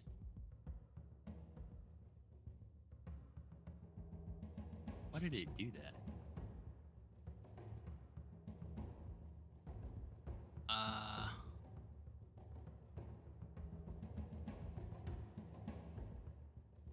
I'll just keep track of it here for now. It's fine. I know you have 5 more hit points than that. I apologize. All right, and the one that has a missing leg, who is prone, uses his movement speed to get up and tries to hop over on one leg to Leonellis, and he's gonna roll athletics. He rolls an 8, which fails. He rolls a 3 and falls flat on his face as he's trying to hop toward Yestrix. And the third one that's cut in half and rolling down the stairs, he is able to, in one final, it was in that 20, by the way, he's able to, in one final gasp for victory and bloody murder, take a swing at Yestrix, or at Leonellis. At Leonellis, who just cleaved him in half, looking for revenge. I assume a nat 20 hits you, correct, Leonellis? I mean, yeah. And he hits you for 5. This was the last thing he could do, and he dies as he does it. Okay. And he hits you for 5 points. This was a vengeful blood rage that this goblin went into and rolled a nat 20. So, ouch. Okay, you got it. Yeah, I got you. And then there's 2 goblins standing, and the turn order goes back to Navarra. Okay, to try to, since I assume Lady Phoebe was telling us to get back for a reason, I want to cast Mold Earth to try to put up a wall between me and if anyone else wants to get behind it. Okay. Since this is made of stone, I assume I can do that. Yeah, I think that. One sec, I'm looking for it.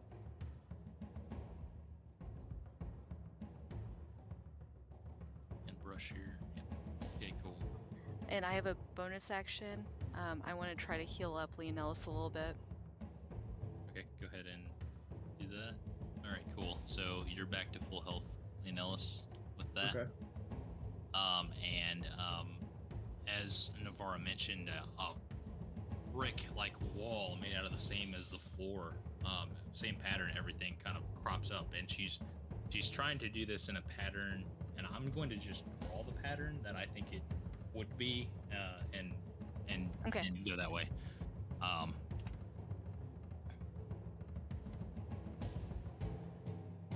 Let's see here. It would be roughly like, that's way too big.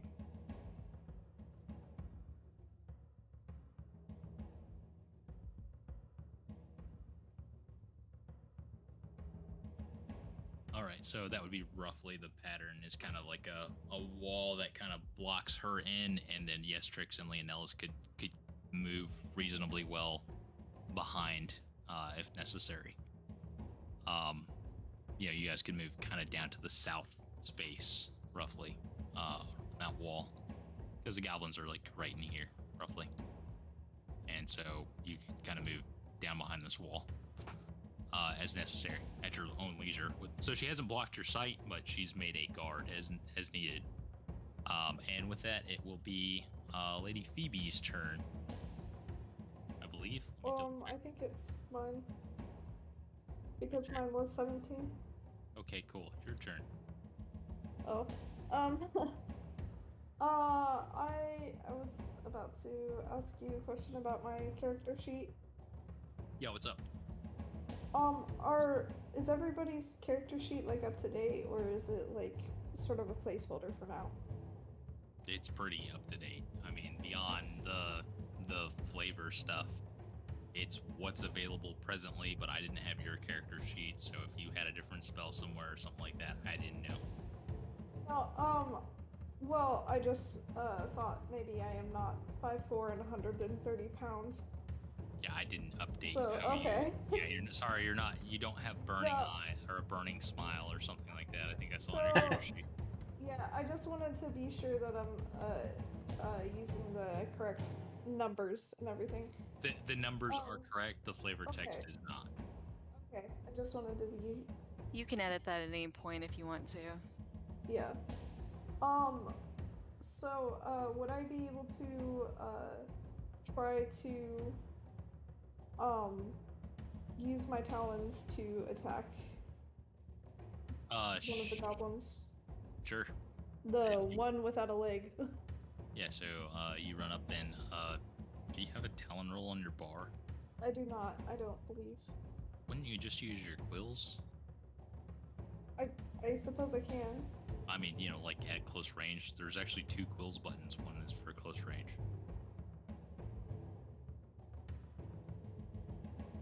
Okay, I'm within that.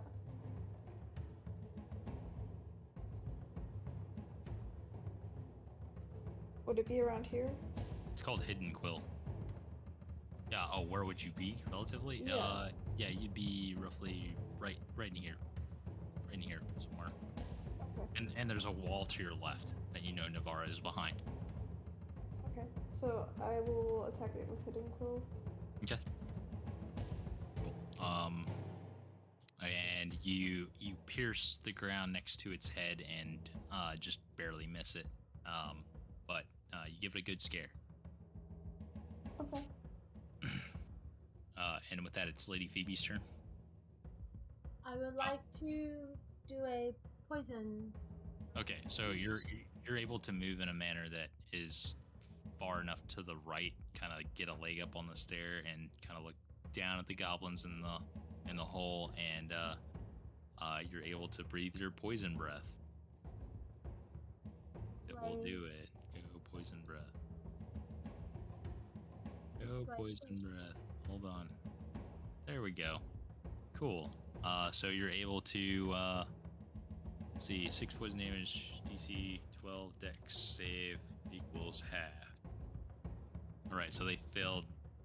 So you, Lady Phoebe opens her jaws, and a green ooze like acid comes flying out and covers the goblins, and they start they're literally burning alive under this acid, and both of them die a horrible death. You're all kind of shocked at how brutal this entire ordeal has been. You've cleaved them in half. You've acid breathed them.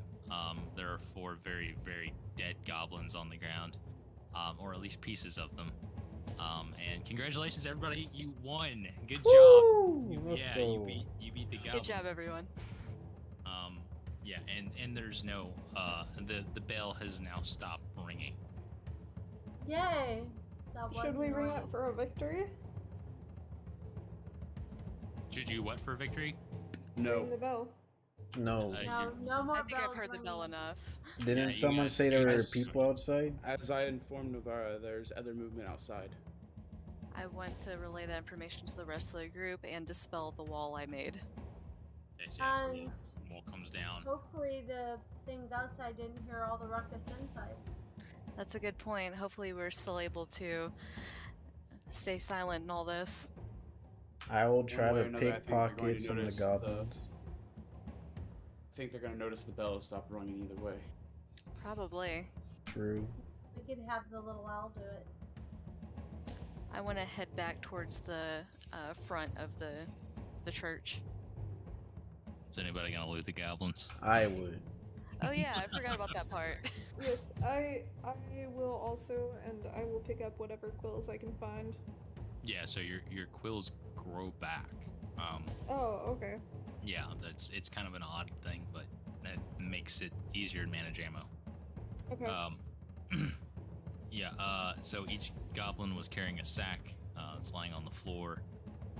The sack contained some incense blocks, some holy symbols shaped like a unicorn's head, and some socks and personal clothes of what you can assume was probably the priest's possessions, as there's a sack in the back of the room that looks like was probably the sleeping parishioner's bed. Some holy water is also there. I would like There's to have the socks. you have the socks; they're all yours. Yeah, and the gold is dealt up evenly.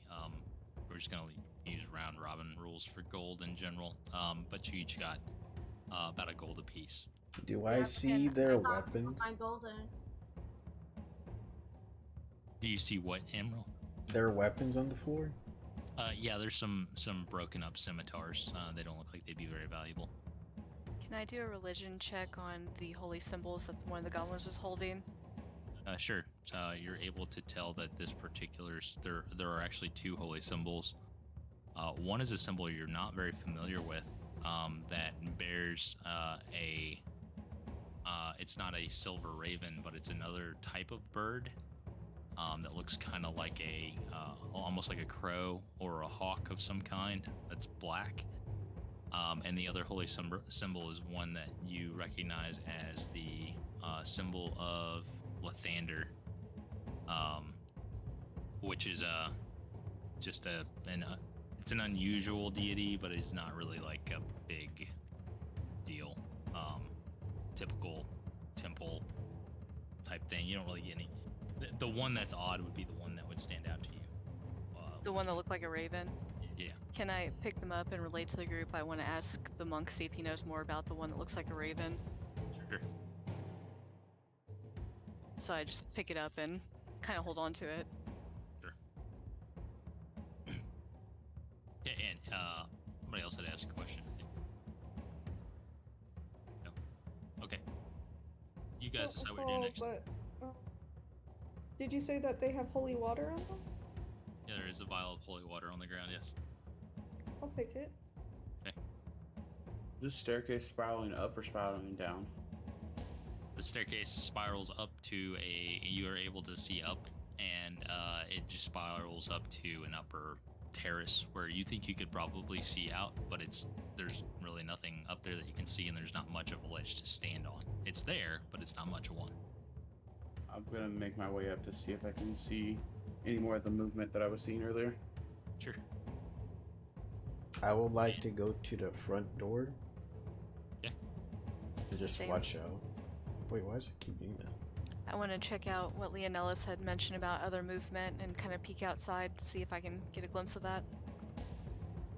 And you guys can roll perception. Is your push to talk button your one of your hotkeys down here, Emerald? Yes, it is. That's why it's gonna keep doing that.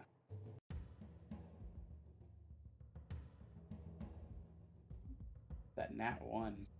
Yeah, that nat 1. Ouch. Yeah, you don't see anything. I'm gonna need Leonellis to come back and do a check for me. You do this look. I see it.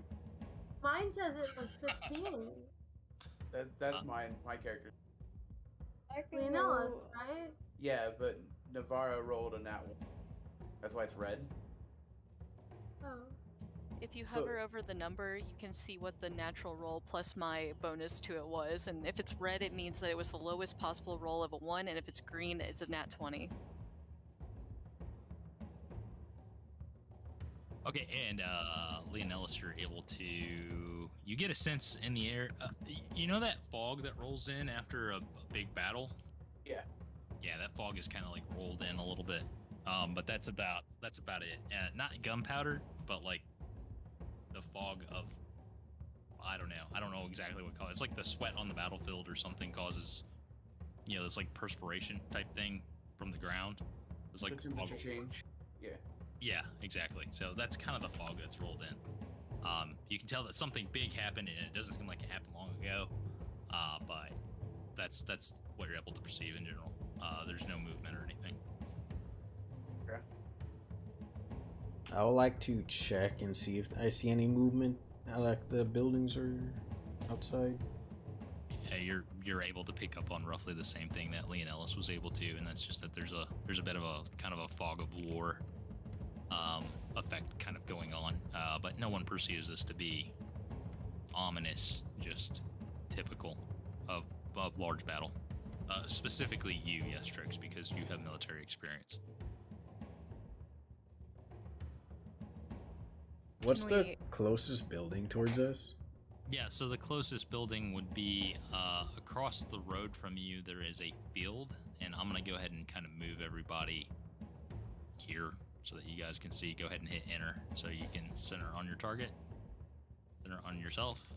So you guys are out front of the church in general, and Leonellis, you're still up in the tower, as you had mentioned, but you guys have kind of made your way toward the the front of the church area here. The closest building is there's a field across the street from you. There's a graveyard to the rear of the north of the church. There's a house over here on the southwest, and then there's the tavern to the east that you are able to see more clearly now. I would go to the tavern. Okay. Sorry. I second that. I want to follow as well and kind of check out the purple circle on the way by. Maybe roll an Arcana check. So as you approach the before you get to the hole, you can hear. Roll perception.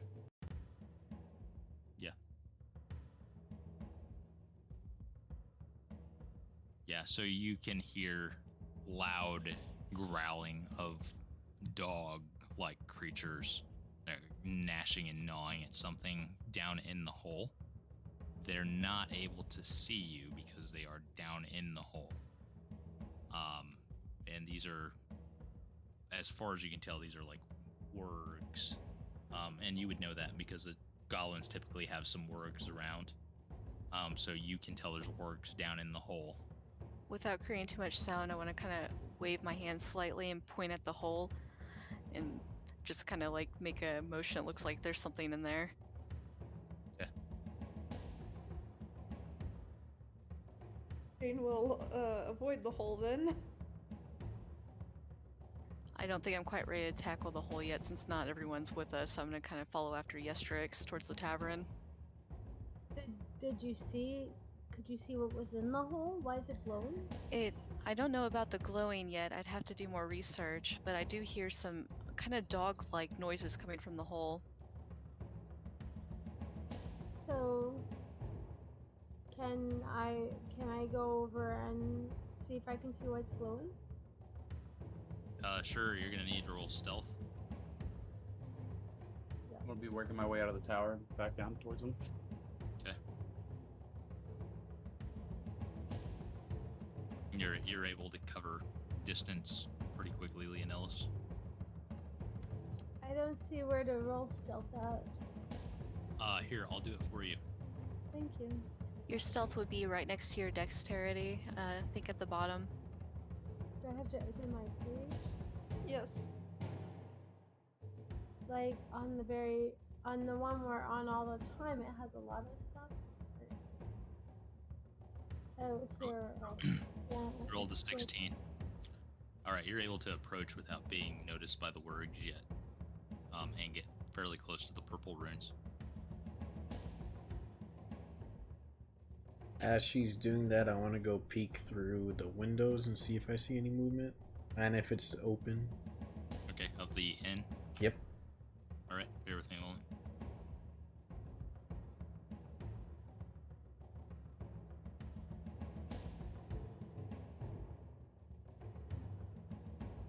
Okay, and as you peek through the windows, this is what you're able to see.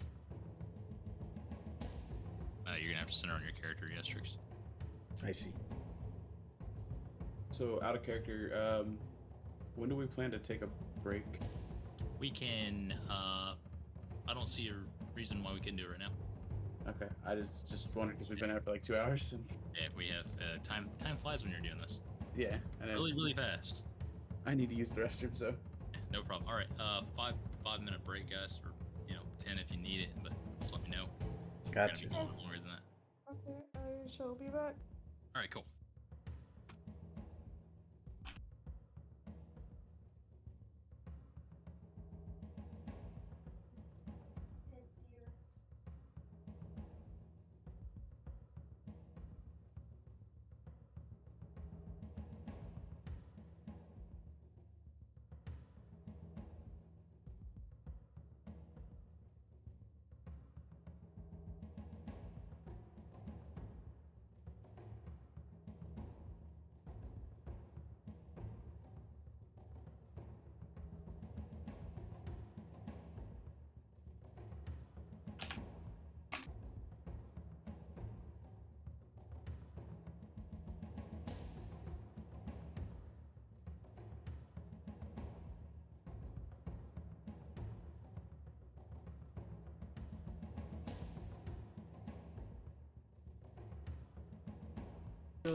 She's gonna start yelling.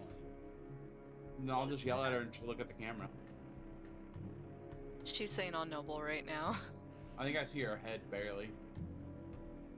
Hello. Hello. Hello. Got me some soda. Nice.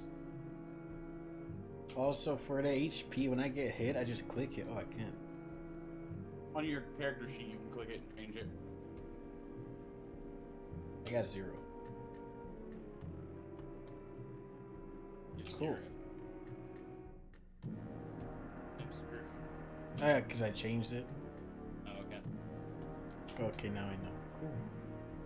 You guys might want to check your actual HP on your character sheet versus what it says on the screen. Because the character sheet and what's on the screen might not be reflected properly.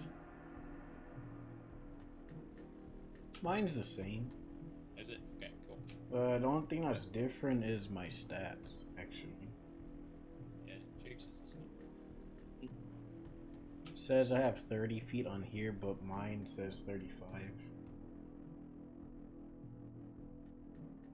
Oh, for like your speed? Yeah, my AC's off by 1. You can fix you, and you're welcome to fix it as needed. How do I change it? Just Yeah, click like on my it. health. My health is 17, but it's not reflected like on the in-game status. Hit build character, and you can change it.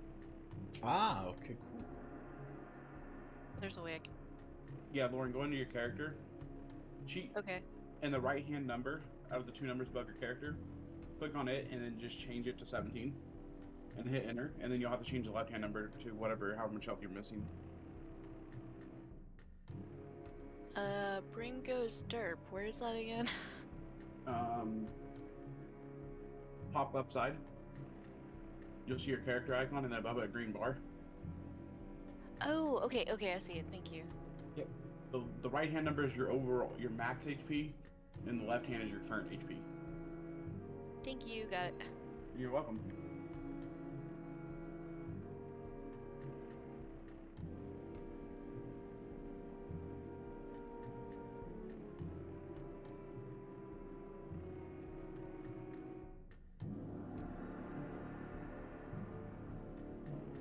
Jake, What?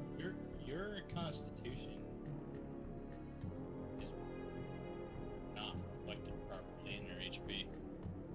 I was Yeah. wondering that because I thought on D&D Beyond I had like 14 or 15 HP. Yeah, that sounds right. So mine's off too then? Let me check my D&D Beyond. Probably. Yours probably isn't off, Amrel, because I specifically went off your character sheet. Got it.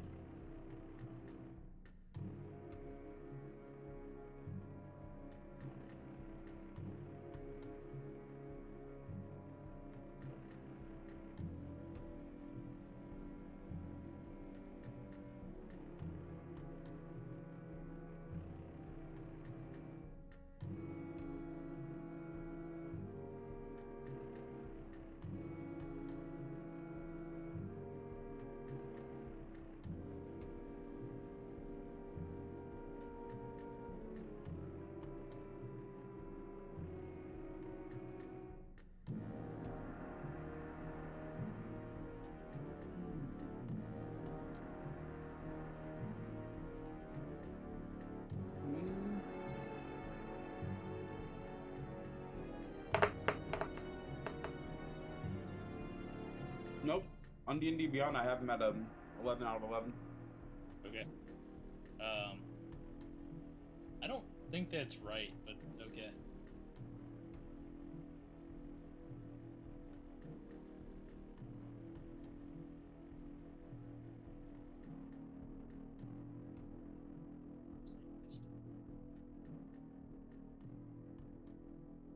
Yeah.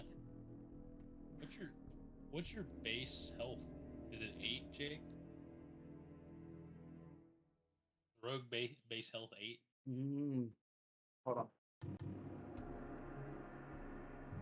I got the book right next to some. Yeah.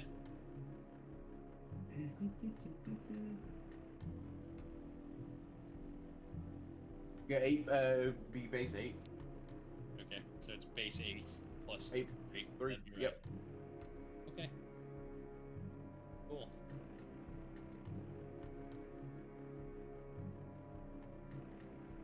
I've only got like 75 of the pages scanned so far, or something like that. Yeah, it takes a minute, doesn't it? I told you it takes one time. It does, because like what I gotta do is I gotta go in and check each picture after I've done it and make sure it's readable and didn't blur itself. Ah.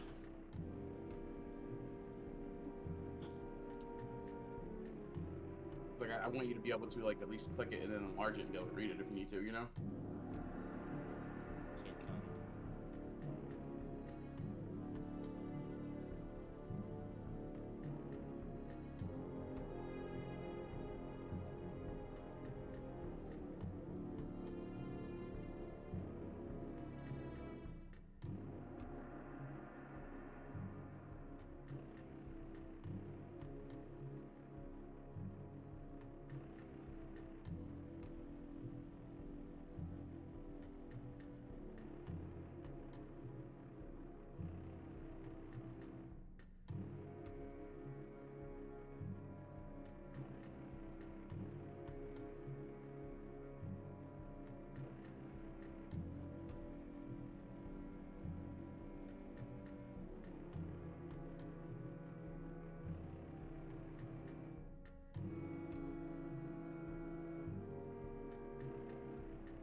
I'm back. Welcome back. I feel welcomed. I'm not sure all who's back yet. I know Jake and you are. I think Amaryl and Kelly are still missing. Alright. I am done. Welcome back. Just Yeah, one more to most of go. the time. I've been here most of the time. Oh, okay. Never mind. Everyone's back then. Very cool. Alright, so Lady Phoebe is approaching the dark purple runes on the ground. And she has passed the stealth check, so the wargs in the hole have not noticed her yet. Careful how close you get, of course, because that can change. Navarra is at just a small distance behind Lady Phoebe. Yestrix is over beside the inn looking through the window, just to their north. Leonellis has come down from the tower in the church, and is kind of tracking behind everyone. And Jane, where are you at? I'm closer to like Nivara because I'm curious about the hole, but I don't want to get eaten. Okay, and each of you will be, if you get too close, any closer, and you will need to roll a stealth check, just for the record. And Lady Phoebe, if you would like to roll an Arcana check, I can do that for you to make your life easy.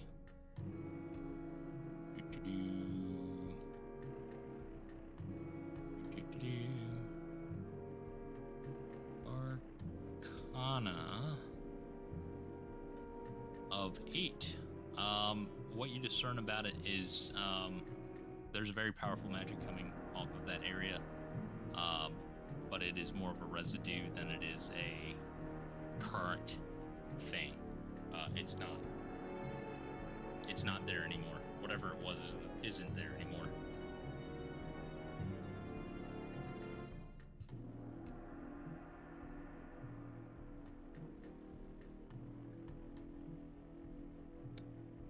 So I really don't perceive anything from it. No, you know that it's magic and that the source of its magic is not there anymore. It's just Lingering. residue. Yeah. Is the window open for mine? No. No. The window is not open. You are able to see him, but the window is not open. I'd like to go to that other window at the top and look through it. Okay. And you can roll perception as well.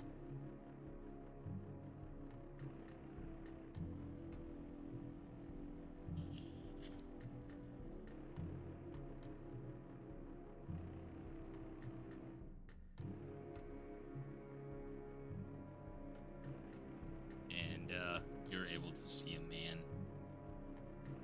inside.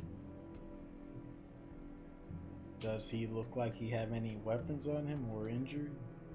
No, he doesn't appear to be harmed.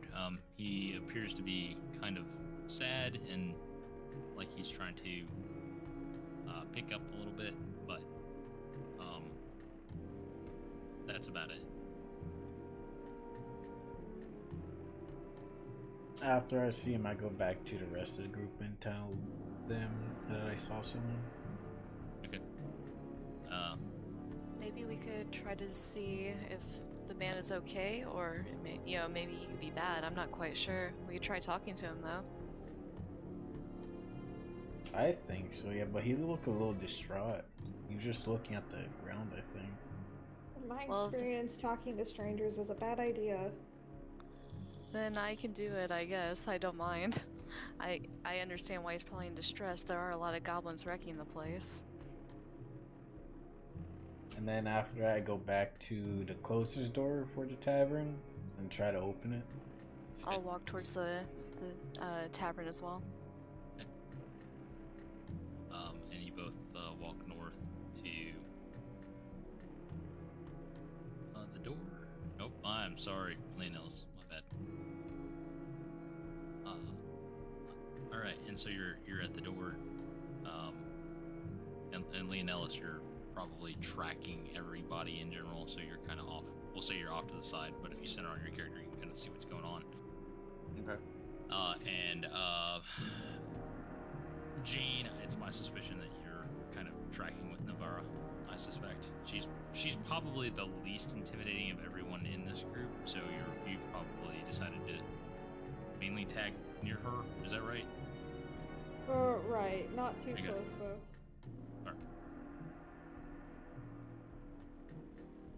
And the hole with the wargs in it are behind you all. And they seem pretty busy doing whatever it is they're doing, growling and fighting each other. I'm personally not interested in the wargs as much. And Lady Phoebe, would you be joining everyone at the entrance to the inn? I think I will stand outside and keep guard. Okay, so you're going to stand outside and keep guard. For the time being. You can press enter and focus on where your character would be. And again, try not to go toward like the other maps in the area. If there's black space, try not to go that direction in general. I will fix this next time so that's not an issue, but for this All good. Yeah, I like it. I'll go Okay, inside. I'm not doing very well on You're not doing very well on what? like being able to, are we outside the tavern? Is that what's going on? Yes. As in when I hit enter it took me at the tavern. Yeah. That would be Okay, correct. so I'm just outside. Okay. Yeah, you guys are just outside of the tavern, which was directly north of that hole you were just all at. I'll try to open the door, see if it's open. So, you're able to enter the door handedly. There's really no one inside. You can see the figure you saw before kind of in the other room to the north, and he's walking toward you, but he's not like rushing toward you or anything. And he kind of puts his hand up a little bit and like kind of waves and says, "Hey." I say Hi. hi. We're not here to hurt you. Just wanting to know what's going on with this town.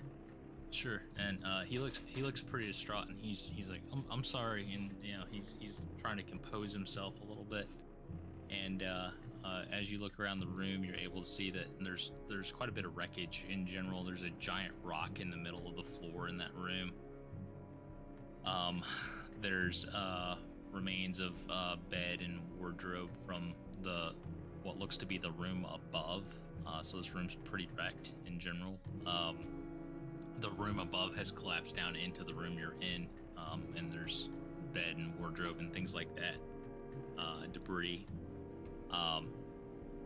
You can hear someone kind of rummaging around, and the dwarf would be, so I can kind of give a character icon, so you can see roughly where he would be.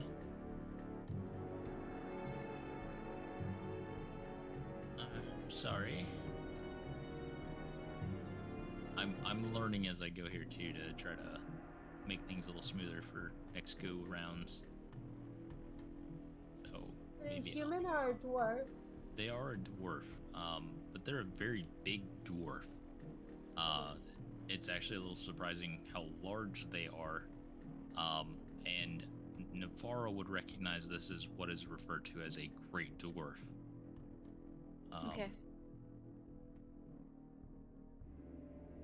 So I'm just gonna put an icon down so you can kind of keep track of him.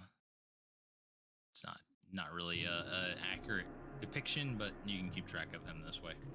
So this is about where he was, and this is about where he's at now, and he's again, not an accurate depiction. He's actually a pretty good-looking fellow. He says, "My name's Morak Urgray. I'm the owner here. We've had quite the day. What can I do for you lot?" What happened around here? Why is there so many like siege rocks here? And he looks up at you, and he's a little intimidated because of your size, and he hasn't seen a Leonin before, and you can kind of tell that. And he says, "Well, there were these rocks. They started raining from the sky, and we think there was maybe a cloud giant or something that.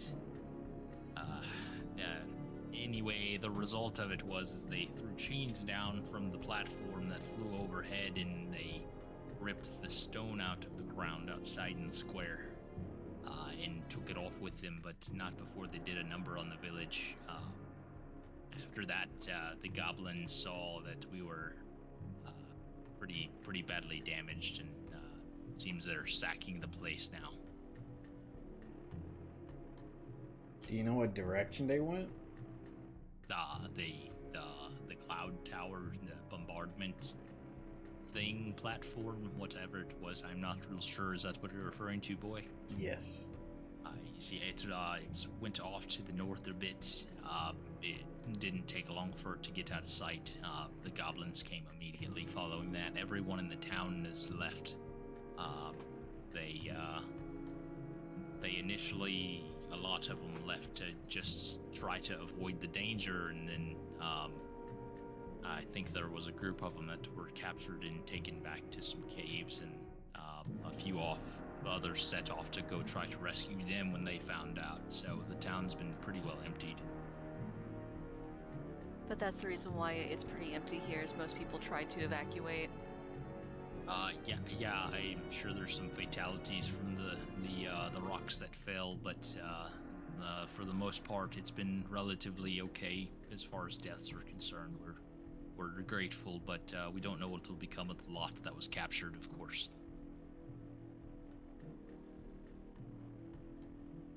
I just kind of asked Yester and Jane what we should do next, if we want to help them out or go search up north. I think we should try to help the village as we can. I nod Yeah. back. Yes. Jane I would would like be to- more indifferent and sort of want to continue forward, but she won't. She'll stick with the group if they're wanting to help.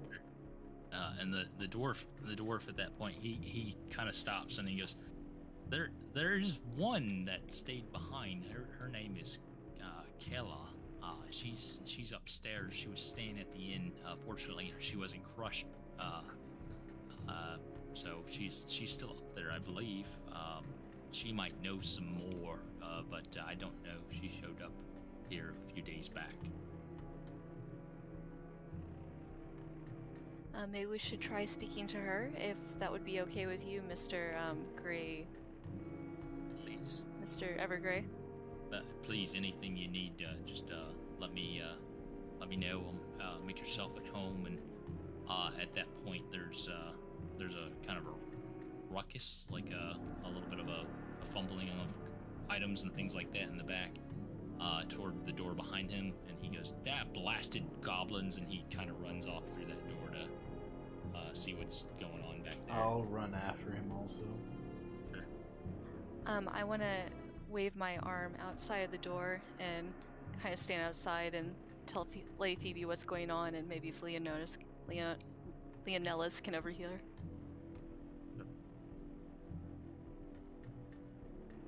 And Jane. She will follow the majority. Okay. And then Leonellis, now that you're aware of this information, what would your action be?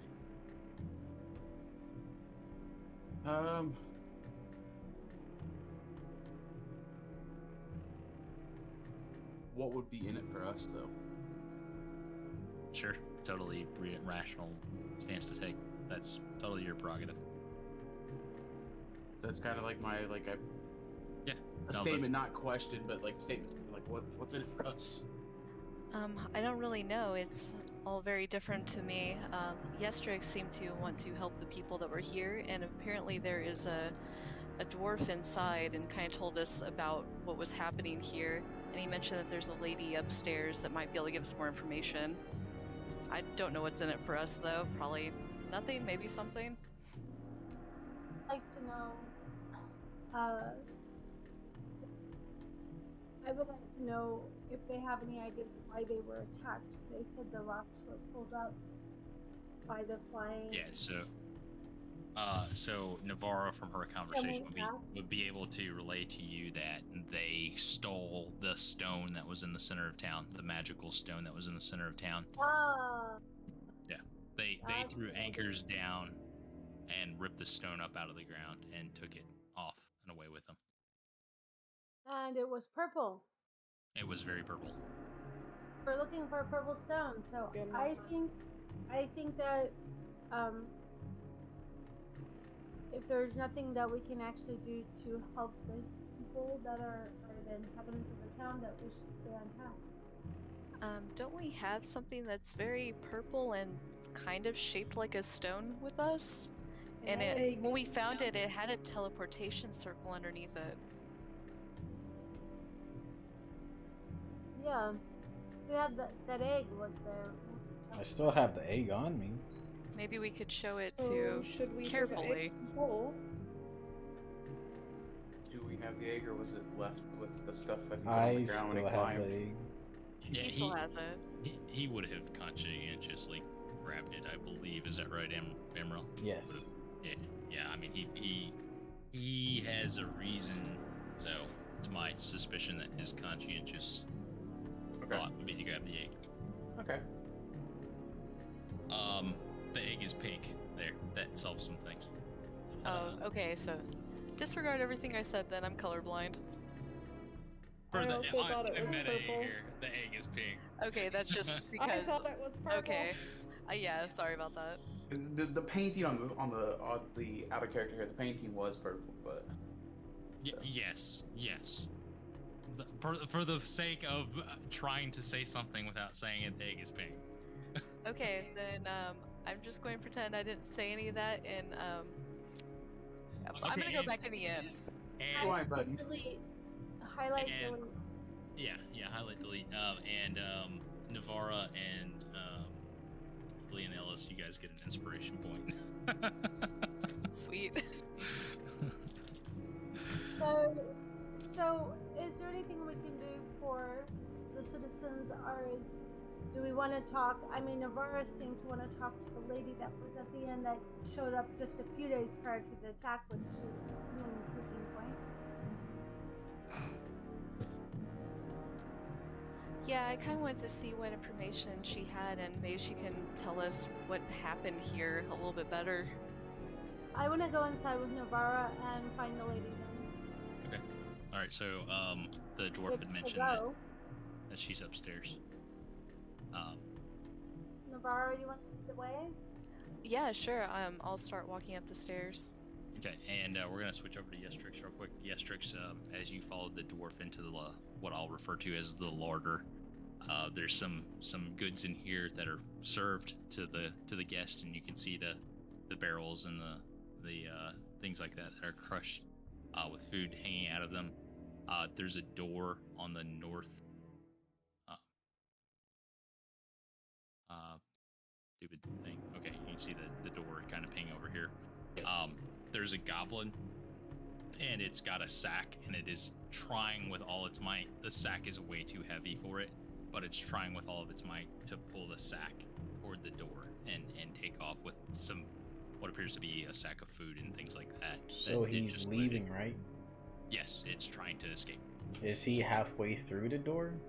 Yeah, he would be roughly with his back right at the precipice of the door, right at the threshold. I will make an attack roll with my javelin. Okay, so he immediately sees you lift his weapon and starts to scurry away.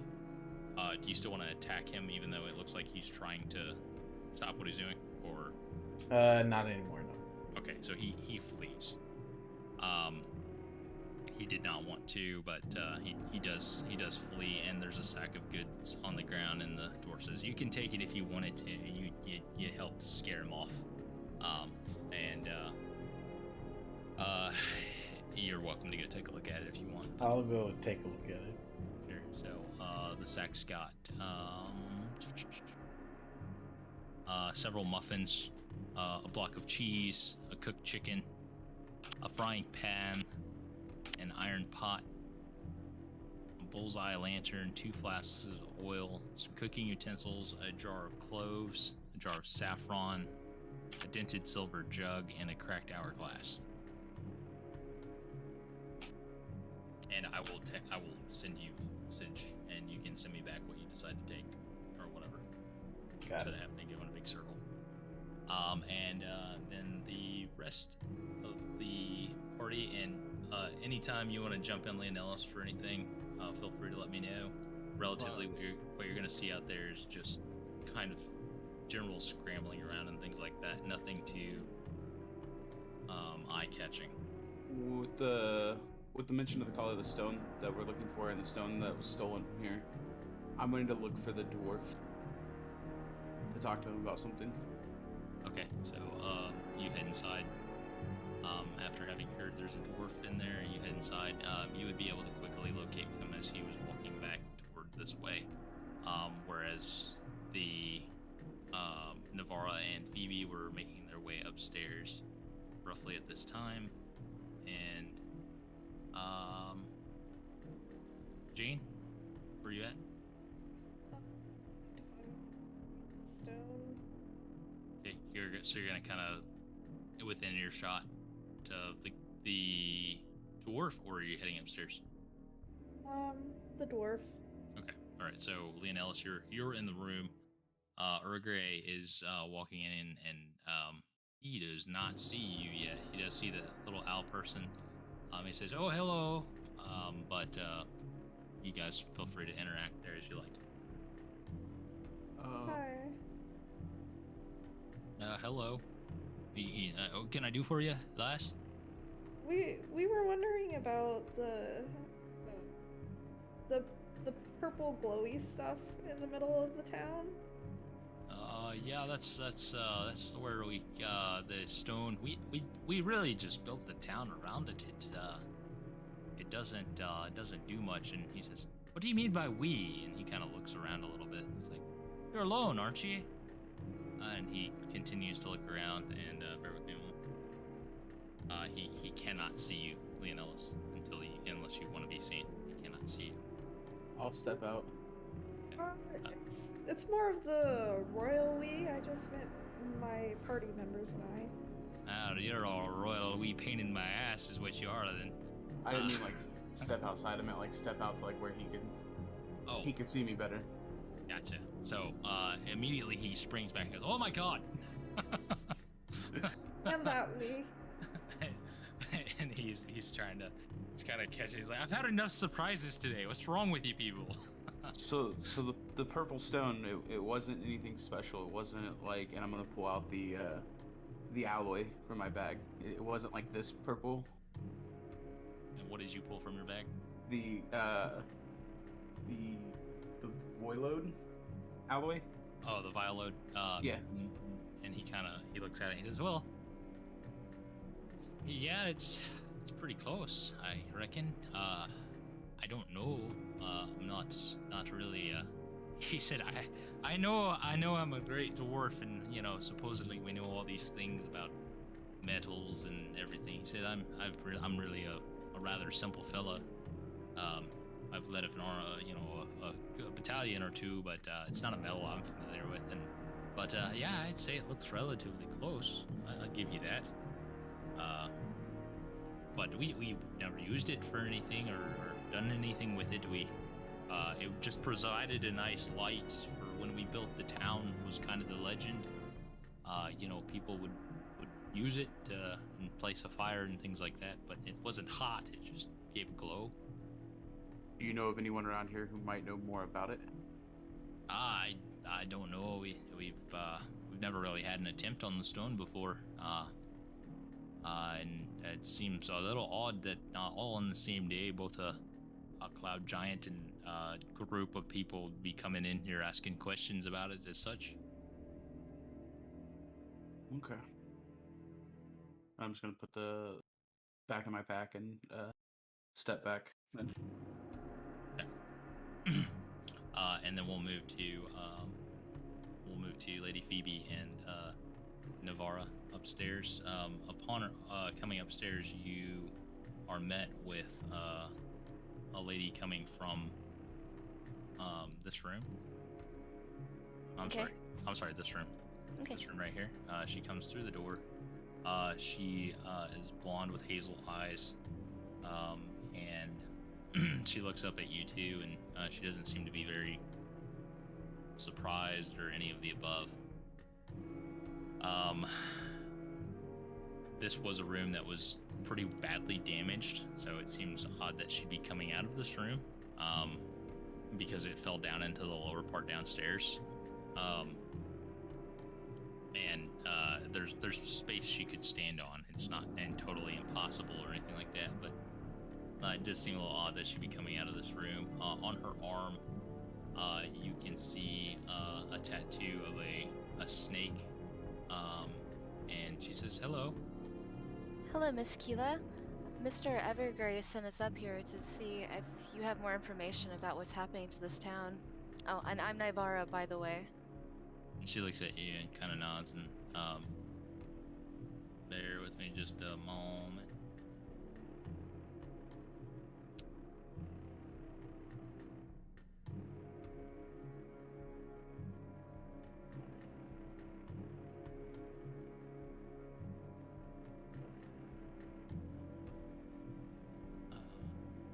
I apologize, just a moment.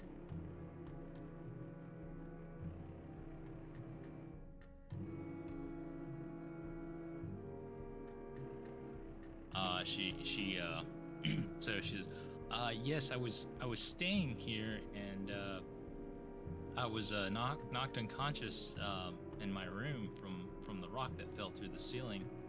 I've been out for quite a while, and Are you okay? Do you need medical attention? I don't think I'm injured. I just kind of feel jarred, I guess is the best way to put it. But we're just kind of hanging out here and waiting for something to happen next.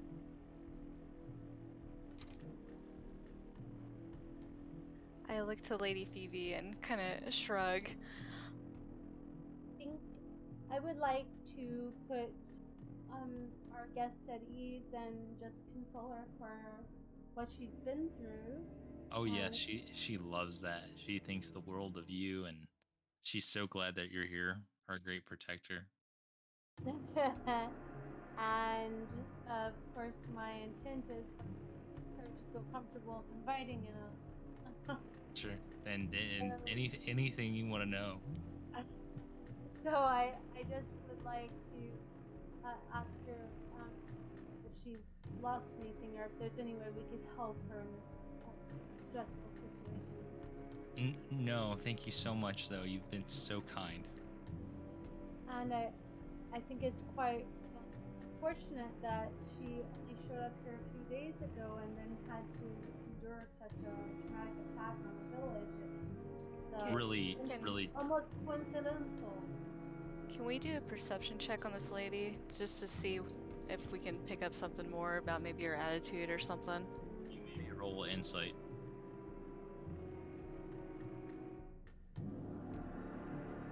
I'm looking for it. Yeah, me too. I've looked for insight my whole life. Yeah, so you, Navarra, you're able to very clearly tell that this woman is lying very, very Yeah, through her teeth. her snake tattoo and her demeanor seemed a little strange. I'm gonna tell Phoebe, I'm gonna say to her, this lady seems like she is okay. I think we should check up on the rest of the group. And I kind of pull her arm a little bit while I start walking down the stairs. And of course, I'll go. And Kayla says, "Have a lovely day," and waves as you guys leave. And I just whisper partway down the stairs, there's something fishy with her. I just want to be with the rest of the group before we figure out more about this lady. And you guys are all kind of downstairs near the dwarf, roughly. Have I seen what direction the goblin went? He just kind of scampered off across the street. Okay.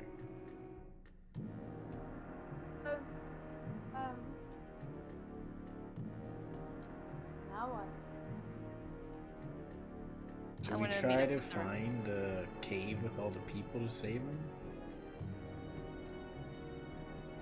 Or should we do something else? The dwarf kind of overhears you. He says, "I'm sure they could use a hand boy. That might not be a bad idea." I just kind of want to get closer to Jane and, well, the rest of the group, and Leonidas. I can't say anyone's name, I'm sorry. I want to tell them about the lady upstairs and that her story didn't seem to add up, and she was acting a little fishy.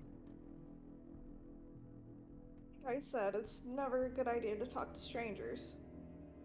I think you were right on this one, Jane. She did have a tattoo of a snake, and she said a boulder fell on her from the top part of the house, and she didn't seem as badly hurt as what someone might have looked like if they'd been hit by a giant rock. Should we watch out for this dwarf also, or? At this time, Killa kind of walks down the stairs and seems like she's trying to be sneaky, and Fairy is not sneaky. I rolled this, so, and she's kind of leaving to go somewhere. On that note, then, after what Navarra said, I'm going to stealthily track her. Sure. You're able to track her. You're able to track her from roughly the threshold of the north door that she attempted to sneak out of. So she left through this door. And she seems like what she's doing is trying to get distance from the group, but not get into an altercation anywhere else. So she's kind of loitering in the area without being... She's trying to kind of conceal herself, is what you would perceive. Okay, and I can still see her though, right? Yeah, you would be able to track her easily. I'm gonna keep her in line of sight then. Can I trail after her as well? Sure.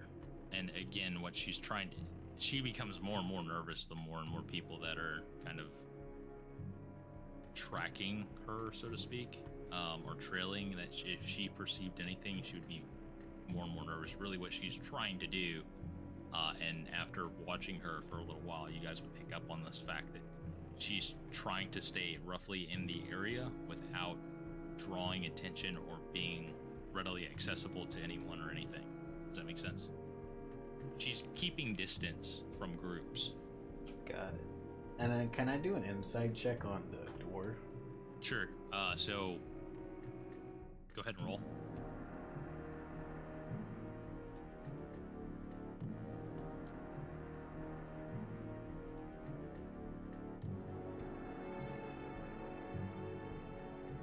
It's not working.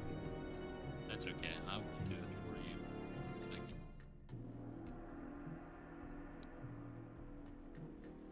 Here, let's do a perception and do it that way. All right. So, one thing you do notice is the dwarf has a military tattoo. Yes, Trix. Do you recognize it as a military tattoo? I'm gonna say it was a perception misrolled. It's fine. Because it's the same wisdom modifier, so it doesn't matter. Okay. Does his attitude seem different now that she's left? No. He doesn't really have a he really just thinks she's a guest at the inn. There's no major. You could ask him a question or something, maybe, but there's not really like a. I'd like to ask him how long has he been here? How long has he been here? Yes. About 14 years. And then have you ever seen that lady before? No, boy, we see a lot of people come through here. It's nothing new to see someone different.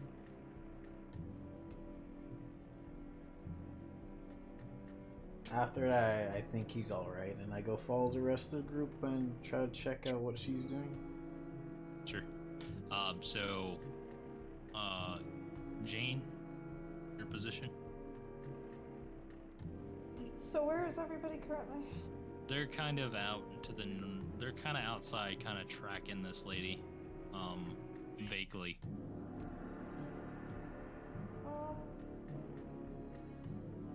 Let's see. I don't necessarily want to trail her since, Sure. you know. You wanna go sit on a roof? Yes. I'd rather have a high point. Cool. Makes sense to me. Second.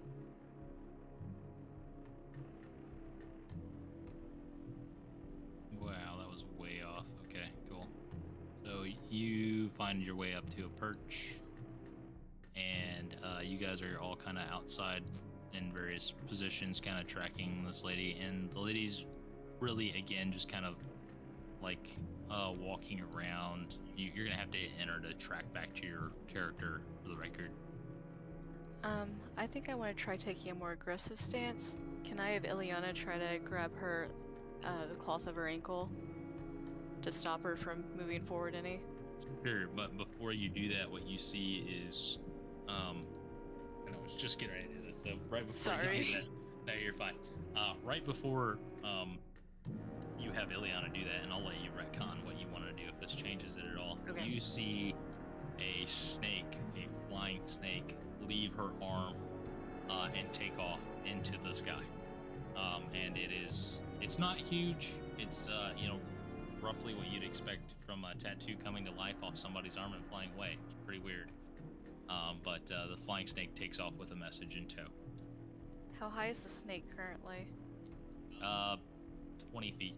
Was there reaction time before? If we saw her doing this since we're trailing her, can we take an action and try to stop that? Sure. What would I roll? Roll to, I don't know, do you have a ranged attack? No. I would like to throw my javelin. How high up am I? How high up are you? You would be about eyesight, inline eyesight with the snake, roughly, and probably about 20 feet away. Unfortunate. You said 20 feet? The snake would be about 20 feet in the sky above you. I'll throw my javelin. Sure. Okay, and roll the hit.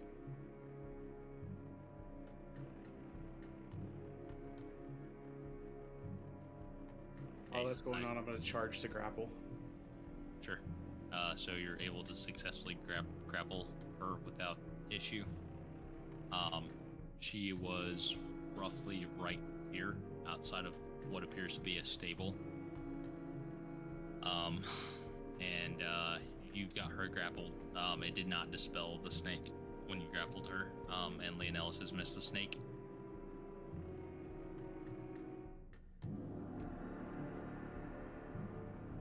Can Now I do she's on to us. Can I do something silly? Sure. I have that jump spell. Triples the jump. Would that be enough?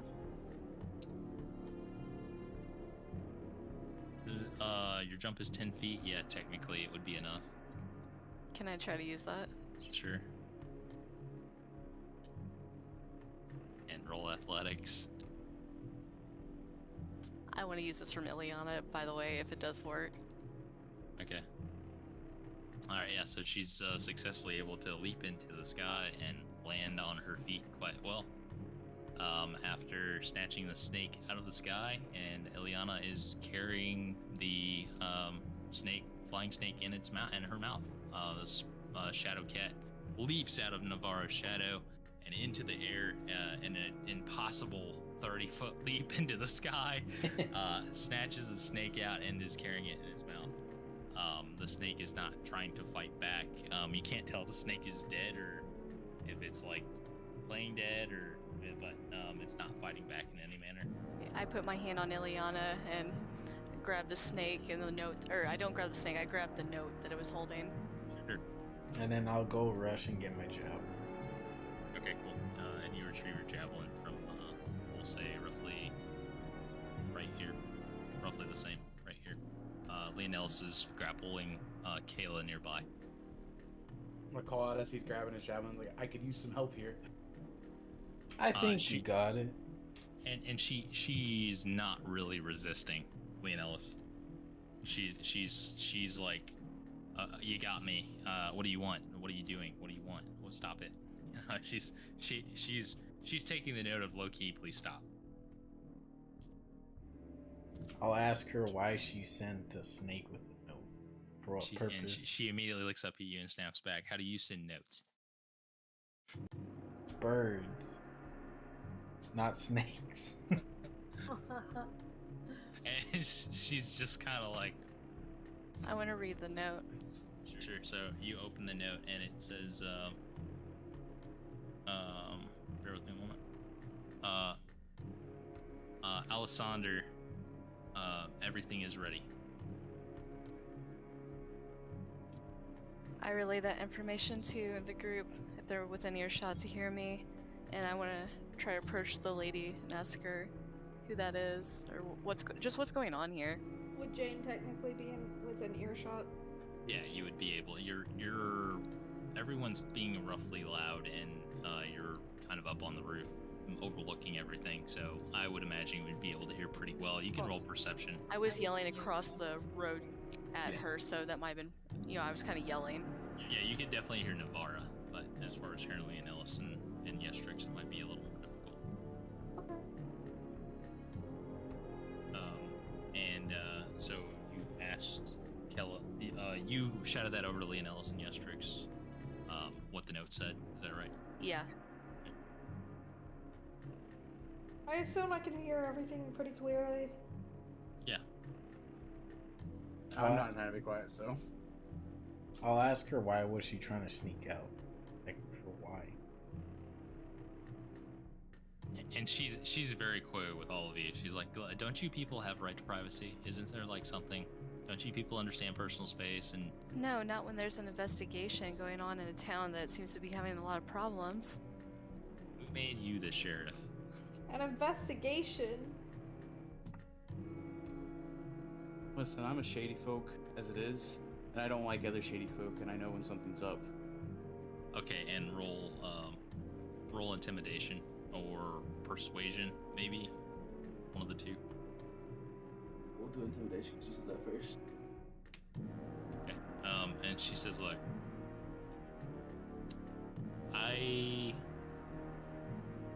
I've only been doing this for a little while, so I guess maybe." I said, "I don't." She says, "I don't really know what the punishment is if I tell anyone or anything, but." She's like, "We're just trying to take over the town. Okay, we saw an opportunity. We decided to come in here and just take over. It's not a big deal, you know. Just let us do our thing and stay out of our way. It's, you know, no one gets hurt. It's not a big deal. We're just trying to take, you know, the goblins are here. You're not stopping them, you know. Like, we're just here to." We'll take clean advantage." those up. It's like, Yeah, we'll okay, clean them well, up in the future. Who's What do we? you want with the stone? we don't. What stone? The one that was taken from the village center. I don't know anything about the stone. Do I sense that she's lying about the stone, that she doesn't know about it? No, totally honest. Okay. Can I ask her? I just want to ask if Alessander is the leader of this group and what is their group name? And she kind of looks at you for a second, and she's like, yeah, Alessander's the leader, but you know, I mean, we're just kind of a group of ragtags. We're not really anybody important, you know. Bandits, for a better word. Yeah, we're bandits. And she kind of looks up at you, and again, you can tell that she's being earnest. I would like to suggest we eat her. I was thinking the same. Go ahead, Lady Phoebe. Enjoy your next meal.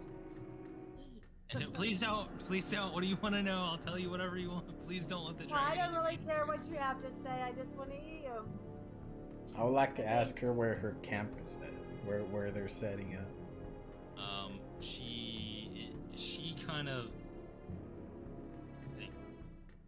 She says we travel a lot more than most bandits, and really what we're doing is setting camp up here. Can you please not let the dragon eat me? If they don't let the dragon eat you, they have me to worry about. Tell us where you're gonna strike next, and maybe how we can take that down before it happens. We're striking here. It's here. We are striking here. How many This is where people we're do you striking. have? 5, What was 4, somewhere there. And you can tell she's kind of lying, but being relatively close with that. Insight check. Sure. I would like to know what caused them to pick this town. Why here? The same thing, the same reason the goblins are here. It's opportunity meets preparedness. It's called being lucky. Serendipity. Right. So, I say we let her have the town and we go on north. Thought you wanted to eat her. Didn't you just say that? I like that Yeah. idea. I'm gonna eat her. No, don't eat me. Please don't eat me. Eat her and then go north. Got it. Yeah. Please don't eat me. That's one less bandit in the world. Please don't eat me. Don't you If a people murder like. murders a murderer, there is the same amount of murderers in the world. Yeah, listen to the owl. She's wise or something. That was in my favor, right? Please don't eat me. That She's is very- stereotypical. But if a murderer murders a lot of murder, then there's less murders. That's right. If a True. regular murderer murders a mass murder, then there's less murder overall. And she's just kind of horrified by all of you at this point. You can tell she's pretty novice as a bandit goes. Not a lot of death and destruction, and this is terrifying her far more than. I'm gonna tell her. I'm gonna let go previous of her. criminal acts. As long as she doesn't attempt to flee. If she attempts to flee, I won't hesitate to put my sword in her back. Before he does that, I want to pickpocket her. Sure. Okay. Somebody I- should get something out of this. I think I'm going to get something out of this, and I look to her and I tell her, I'm keeping your snake, and I want to cast animal friendship on it. Her snake is immediately dispelled and returns to her arm as a tattoo. Dang it. Okay. Well, nice try. Thank you. In her pockets, you find general knickknacks and thieves' tools. She's clearly a rogue of some type. not a very good one, but she's a rogue of some type. You don't really find anything of significant value, except for, let me double How check. large is her thigh? I want to know if it's worth taking time to eat her. She has. Here. Nope. Second.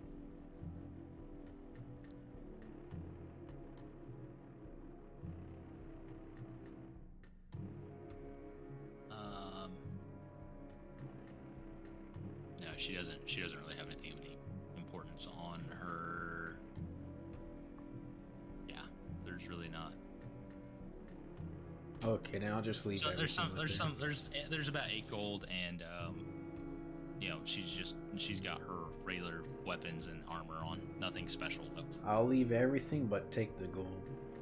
Sure. So you take 8 gold. I think we should kill her. I'm gonna throw a dagger at her. Just to eliminate the issue. We don't have to worry about her anymore. Okay, throw a dagger at her with advantage. Go for it. Where's that at? There. Pop that over here real quick. Why wouldn't you just stab her? It's more fun to throw daggers. So you're gonna like borrow a dagger from Leonellis or something? You don't actually have a dagger on your person. I don't. It says I do. Oh, do you? Okay, fine. Go with It says I can throw daggers if I like. Sorry, trying to get it here, and Dagger throw range is 70 to 60 foot, and I'm relatively close, so I'm assuming I'm a pretty good shot. sure. So you hit her for 3 damage, and you missed her skull and just kind of hit her in the arm, and she goes, "Oh my God, why? Can you just eat me? What the hell's wrong with you?" 22! Holy damn it! Jeez. The attack just decides if you actually hit her or not. It's not your damage. Shoot. Reroll. I want a second roll. It's summarily not your turn. Oh. Does anybody want to finish the job, or No, I don't want to hit her. I want to see what else is going on. There's a lot of job to finish with that weak roll. Right. I think we should go look for the goblin caves and save everyone else. I agree. I feel like we should probably help the people. Wouldn't she just try? Wouldn't she just send her snake off again and alert them? Okay. On the dagger thing, I'm just gonna grab it, twist it, and pull it out, and tell her to go. Okay. And she'll. You guys are entirely too nice. Leonellis, roll perception. Perception. You would hear this God, first. that's horrible. Yeah. Very bad perception. I think we should kill her. Yes, Trix, roll perception. You would hear this next. Okay. We suck. Jane roll perception. You would see this coming. With advantage. Oh my God. Okay. Cool. Here. All right. Good God. All right. That's great. There are horses getting ready to come in the gates. Do they I look will like relay they this were- to the others. How close is it? Front of the gates. I asked Oh. Jane if they kind of look like the same bandit type that, what was her name? Kella was like. Can I ask why we go on the horses? They're wearing similar regalia, yes. Then I'm Can gonna grab I- her before she can leave again. I would relay that. Okay. You have her easily, Leonellis. There's not even much of a struggle. Alright, I'm gonna pull my sword and put it to her throat. Perfect. All right. That's a man. Anybody else? Anybody else got anything? I'll stab her with my javelin. Nah. Oh, right, you're gonna kill it. Stabble him with the I javelin. think Leonel's point is to use her as a bargaining chip. Oh, Yeah, that would be a good idea. Well, she's not so good at her job. Would you think they actually want anything to do with her? I mean, she really hasn't been fighting you guys all that hard. Like, you're really beating the hell out of this for no apparent reason. I'll let Leonis do his thing, and then I'll try to hide behind the seventh building. Yeah, on the right side. So they're now at the front of the temple, and they're fanning outward through. The wargs are dead. They have fought each other to the death. Since you guys didn't interact with them, they killed each other. Jane, if she can see how many there is. 6 is what she would reply.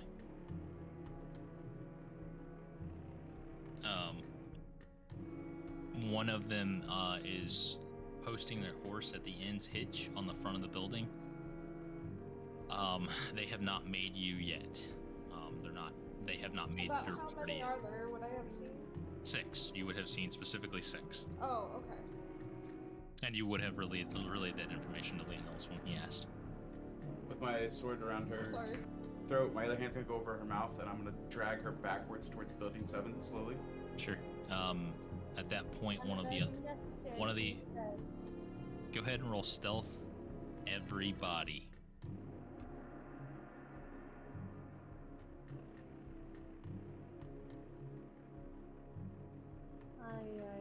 This is a stealthy group. I got no stealth. Mine's 6. Yours was yeah, it's fine. It's still a pretty stealthy group. Oh. We're going pass fail. Yeah, you're doing a group check. Yes. Yes, I'm doing group check. It's pass fail. It's overall a pass. So you guys are good. Okay, so you're able to kind of move. Did you say you're moving into the stable or you're moving into the building? Building 7, kind of like in the. Is there a fence I can't go over? Like it's not a lane right there. You wouldn't be able to maneuver over the fence with her in tow. I don't think. Then pull me back towards the building at 4C.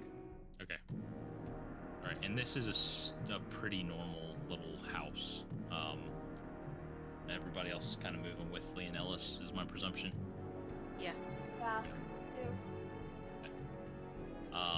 Jane, you are roll athletics.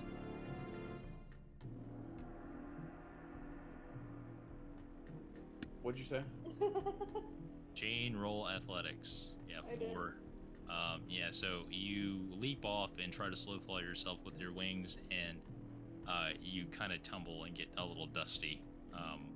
But you still have wings, so good enough. Then where did Yestrix go? What's he at? Weird. He's behind the blue Oh, house. I'm behind the blue house. Yeah, scroll out. Oh, okay. So he moved back here. Okay, I'm good with that. Okay. At this point, there is a horse coming around at the area of 2C. Everyone see that watchtower? Yes. Yeah. A horse. No one saw you. No one made you guys, but there's a horse moving around the north, past 6B, toward 2C, down that right-hand side, coming toward Yestrix. Yestrix, you have plenty of advantage here to be able to hide yourself, but there's only one on the horse. Is there a window on that right side of the building? Or a door? What you would see is it's a solid wall on the first floor, and there are barn doors up at the top of the building that are open. You think you could probably climb up there if you tried.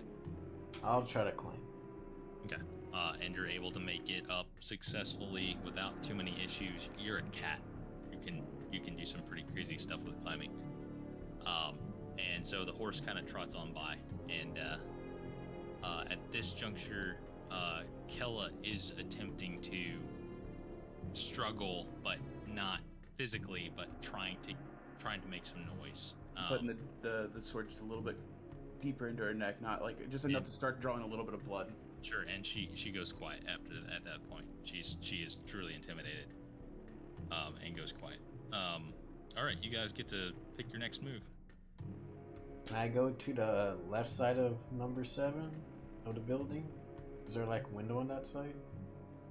Yeah. So what you would see, and you're gonna have to recenter your character for a second. Yes, Trix, bear with me here. Yep. Moving you right now. Okay, so go ahead and recenter. So this is what you climbed up into. Got it. And you would be able to use the ladders to get down easily. The door on the bottom, on the far side from you, is closed. So you said you wanted to go downstairs? Yes. Okay, so you're able to get downstairs via north or south ladder. South. Okay, so you make it down the ladder. You see that this is a pretty nice stable. There are a couple of horses in it, but none of them look to be like they're like a superior breed or anything crazy. They're just pretty typical horses. I'd like to peek through the front door, see if I see any of those bandits. Sure. And what you would see, and I'm gonna move you back over toward the main map. Yep. What you would see is you would see to the south, the horse that was coming toward you previously, kind of making its way back toward the main square, and then going south again. So they're like trying to run routes. You would see a horse with a rider on it stationed outside of the inn, and you would see just kind of in general some different of these bandits in the relative area off in the. So you would see one kind of perched here, and then one making their way this way. Okay. And I hear any like ruckus inside the tavern from the dwarf, or? No, it does not. It does not sound like anyone is screaming in dire pain or anything like that.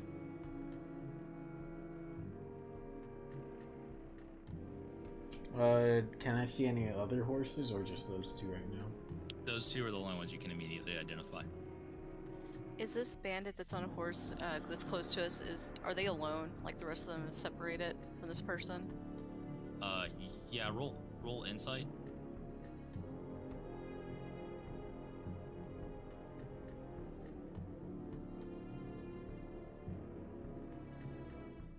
Yeah, so you're immediately able to discern that their intent is to kind of scout the area. So this person's alone? Yeah, the 6 horses have broken up and they're attempting to scout the entire town. I let the people that are near me know that this person looks to be alone, and maybe we could take them out stealthily, pick them off one by one. I'm gonna ask Jane though. Also, did she recognize any of them to be like maybe that he might be better dressed or superior to the rest? Whenever she's seen them coming in. Roll perception, Jane.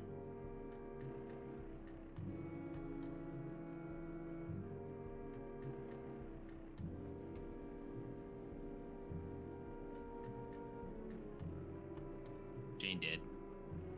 Wait, what? Roll perception, please. Okay.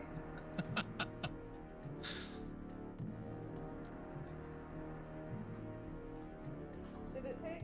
Hold on. There it goes. Sorry, every now and then I zone out. Sure.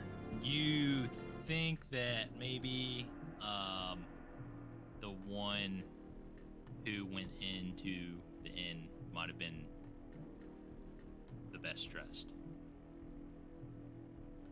Okay. Maybe.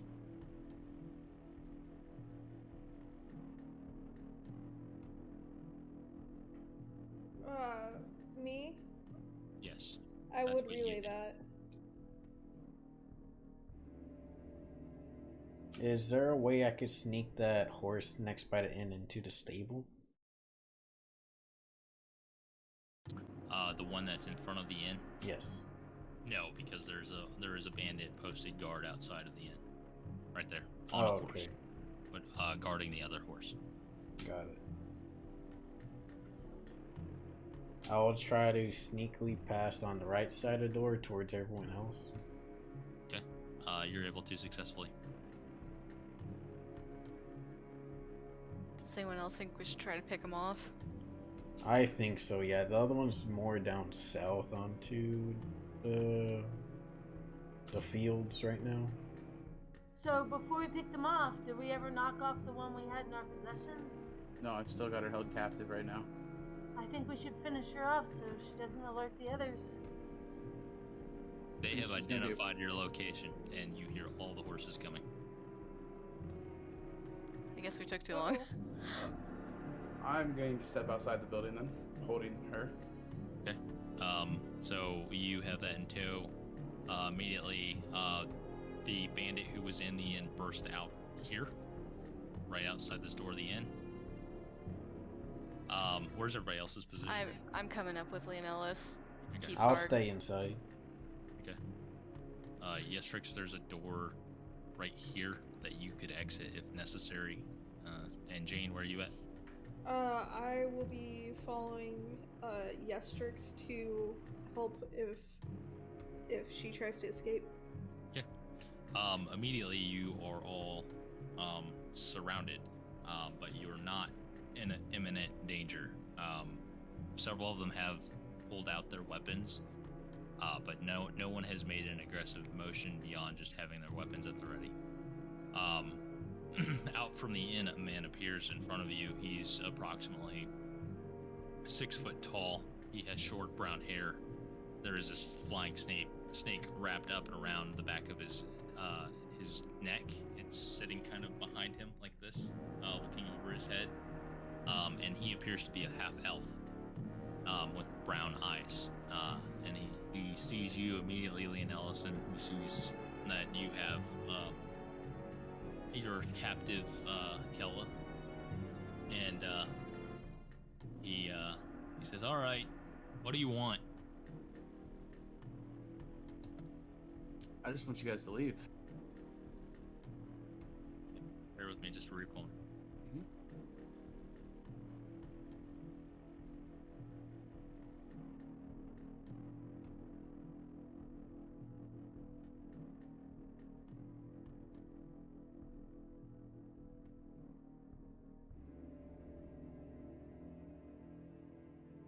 He says,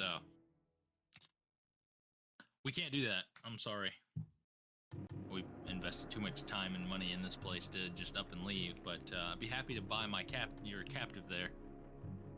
Invested too much time and money. In what way? The place was already ransacked by something else. Well, we don't really want it for its possessions. We really want it for its, it's got a nice fort, and, it's a nice place. We want it. Yeah, but there were people living here before, and you took them captive. We didn't take anybody captive. What are you talking about? There were people that were taken away from this place. The dwarf in the inn has told us that a group has taken off with the people.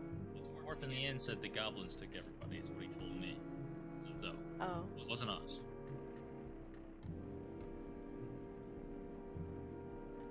And then as I hear them talking, I'll try to sneak through the back door.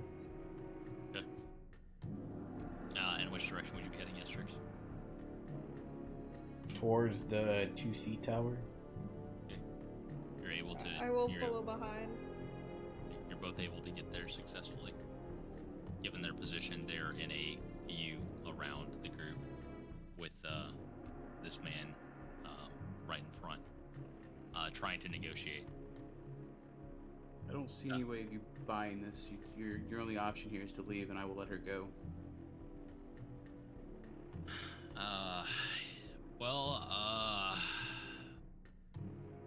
Let's see here.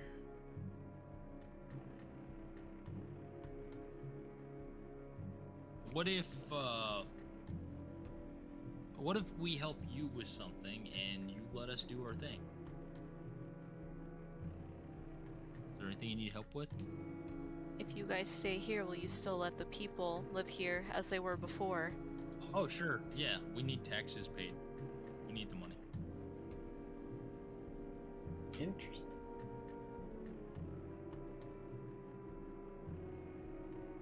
actually kind of works too. Will you Go to also? Navarra and say that I'm not comfortable with that idea from situations in my past of where I come from.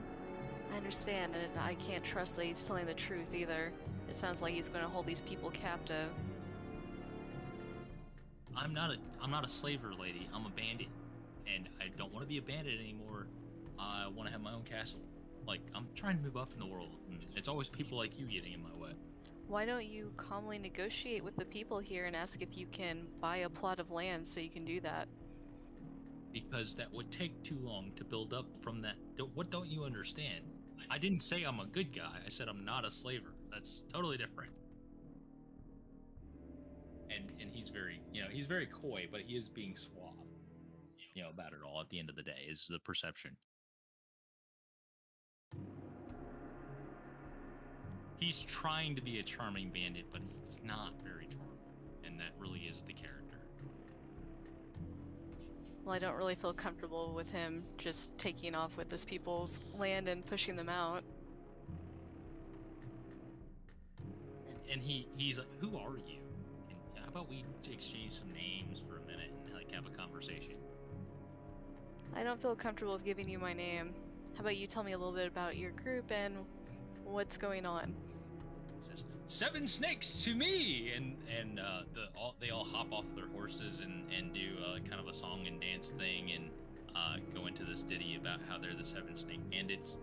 The whole time that this is going on, Kella, who you have the knife to her throat and your hand around her mouth, right, Leonellis? Mm-hmm. She's trying to sing along with the song. And it's kind of slobbering on your hand while she, is really enjoying the song, music, and they're kind of, like I said, they're charming, and so Out of character here, am I getting like a Team Rocket vibe kind of situation? Very much so, yes. Okay. yeah, very much so. Very, very much so. I'm going to just kind of like do a golf clap and like, this is very amusing. I see that you guys aren't maybe the roughest of bandits.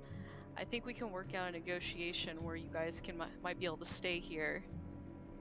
And he says, well, I appreciate that. My name is Zolkin, and that's my girlfriend, and Kella, and Kella's like shaking her head no against your blade. she's willing to get like a little more cuts to say no. Right. Yeah, no, I'm not his girlfriend.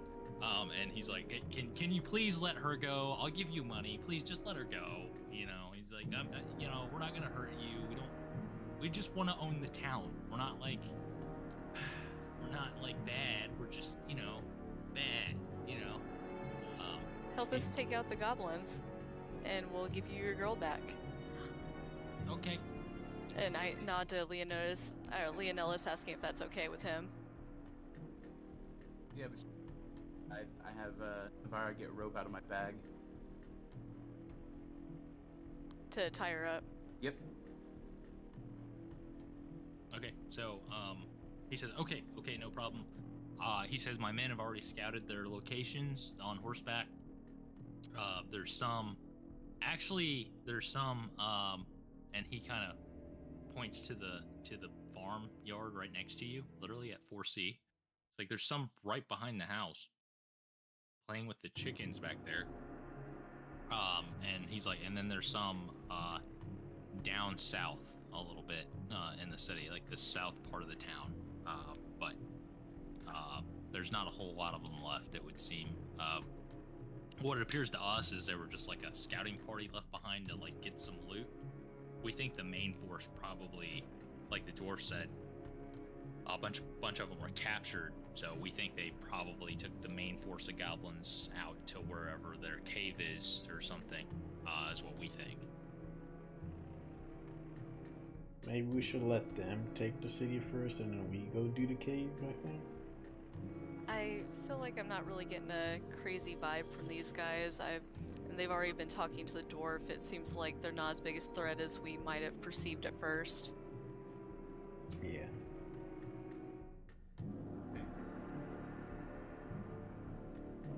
You cut out there.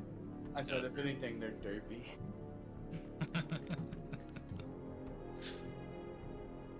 I think we should let them deal with the city, and then we could just deal with the cave. Are you giving away your position talking to us about this right now? Yes. I think we should make them help us rescue the people. I mean, if they're going to be collecting taxes from them, they should definitely have an interest. Well, they cleaned up the goblins, so I feel like it probably wouldn't be that big a deal to go to the cave. They did help a little. Have them help us get the people back, and then we will go from there. Sounds good. So I presume Jane and Yestrix. Jane, did you come down with Yestrix? Yes, I would have. Okay. So you guys kind of tell him, you know, you want help in the cave. Is kind of your plan. He's like, cool. Are you gonna let Kella go? You know, can you please let Kella go now? We've really been nice, and you know, like I said, we're gonna take care of the goblins for you guys. We're really going above and beyond here as bandits. You know, like we're being way too nice, frankly. Are you gonna let Kella go, please? I said, not yet. I want to do a medicine check. On Kella. Okay, a medicine check. She's got a wound. Okay, roll medicine.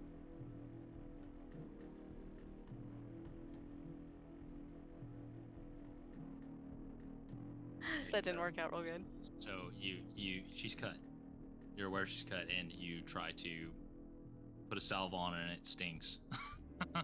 And it may or may not help her. You're not entirely sure.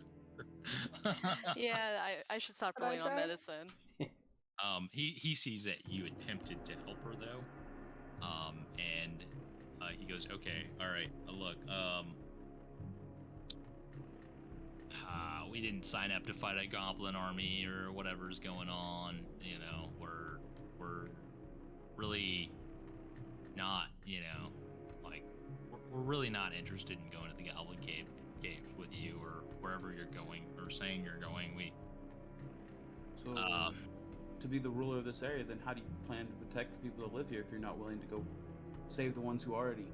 Well, you're here. Do you want us to protect you? No, I don't need protection. Okay, no one here needs protection. We're not worried about it. Obviously they do. They were captured. They need somebody who's going to defend them. You did say you wanted to retire from being a bandit. People who live in castles don't just live in castles for fun. They do have an obligation to the people they see over. You guys can roll persuasion.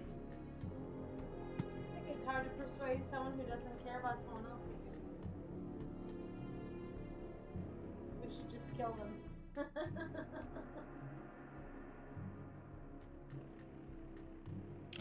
You guys fail. Yes, let's kill them then. His response is, he says, look, I appreciate what you're trying to do, but so far your negotiation attempts has been to tell us to run around, go take care of all the problems that you're not willing to take care of, and you're holding my girlfriend captive. He says, I don't really have a need to play nice with you. So, you have two choices. You can let my girlfriend go and leave us alone, or we can do this. It's your choice. And I'm still willing to pay you gold to just walk. I think we should go deal with the cave. Yeah, let's just go to the cave.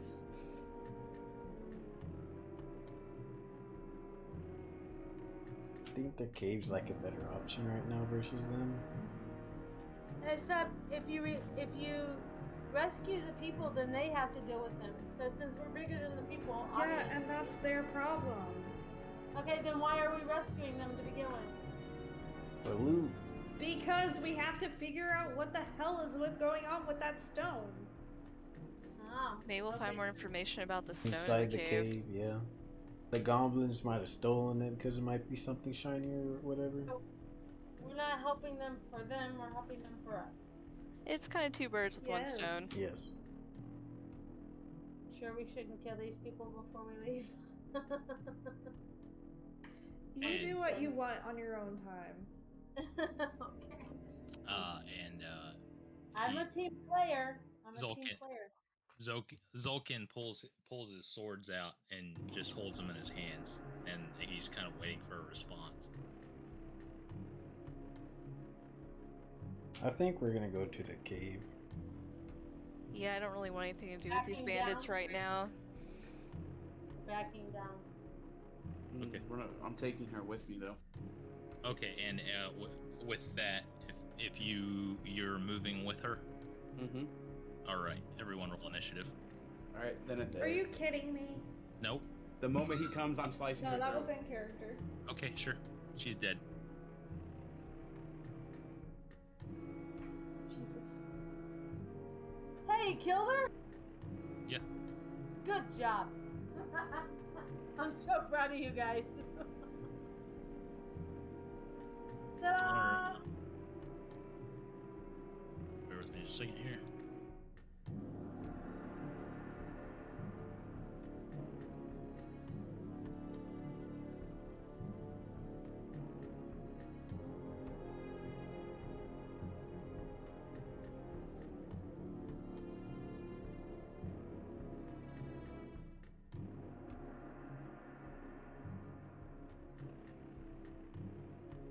Should have made this more imposing sooner, huh? True. We're screwed. Yeah, I didn't really want to go into combat with them. Okay, yeah, so, he screams, "You should have taken my offer." And, immediately the snakes lurch into the air. And you're not entirely sure what's with the snakes, but, they kind of take off, and, we're going to say, bear with me a second here.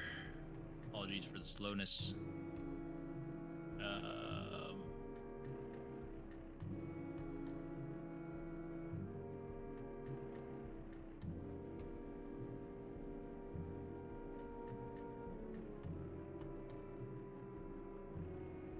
Right, cool. Alrighty, first turn goes to Leon Ellis. After you slit her throat, you've got time to make a choice. Please feel free. I'm gonna move down south to the one at the south end. Okay. You're gonna take movement speed to move south. Yeah. Okay. And I'm gonna attack with main hand and then follow up with an offhand attack. Please don't pay attention to their HP. The correct understanding is you cannot see their HP presently. Okay. Got it. You can see your HP, but you do not have discernment of their HP. All right, and main hand and offhand, please go right ahead. That's main hand. Okay. Did it hit? Yes, absolutely. All right, so that's the damage for it. Okay. And then offhand hits also, and there's the damage for it. Yeah, and considering your speed on initiative and everything, you would be allowed to have sneak attack against this, but it's irrelevant because he actually does just drop dead. So, congratulations, he's dead. But the guy's dead. Okay. Deleted. All right, and Very next nice. would be next would be the bandit captain, and he will.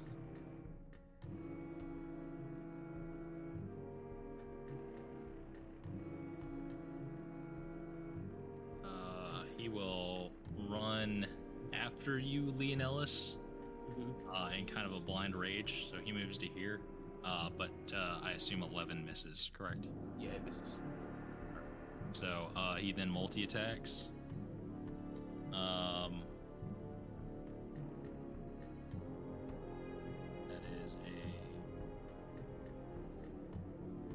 That is a 10 hit. That's a miss. All right, he misses with a second attack.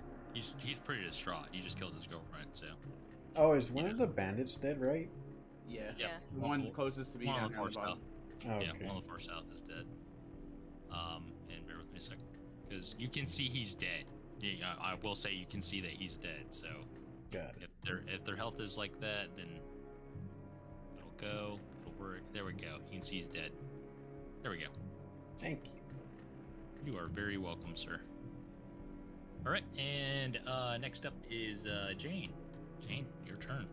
Okay, I would like to move in this direction. I'm not sure how far I can go. 30 feet, which would be roughly to the edge of that. It'd be roughly right there, yeah. Okay. And I'm wanting to head south. And Okay. just kind of gather myself before I start throwing things at them. Okay. Bardic inspiration, anything like that? What does that do? You can give everybody, if you've got it on your toolbar, but it gives everybody, you play your kalimba, play a little song, and it inspires everyone within earshot, which at this point would be Navara and Yestrix. You have it on your toolbar, so you can actually just press my toolbar. Yeah. Like, if you have your character selected, you can see on your bar, it's the orange button. That one?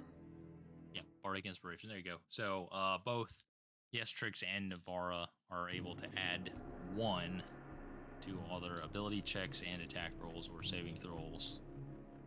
And you get to pick which one. But you have to add it before I tell you whether it hits or not. Does that make sense? Got it. And So you get to pick. It, no, go on. How do I use it? You just add 1. She rolled it, so you add 1 within the next 10 minutes. You pick a roll to add 1 to. Okay, before you tell me if it hits or misses. Correct.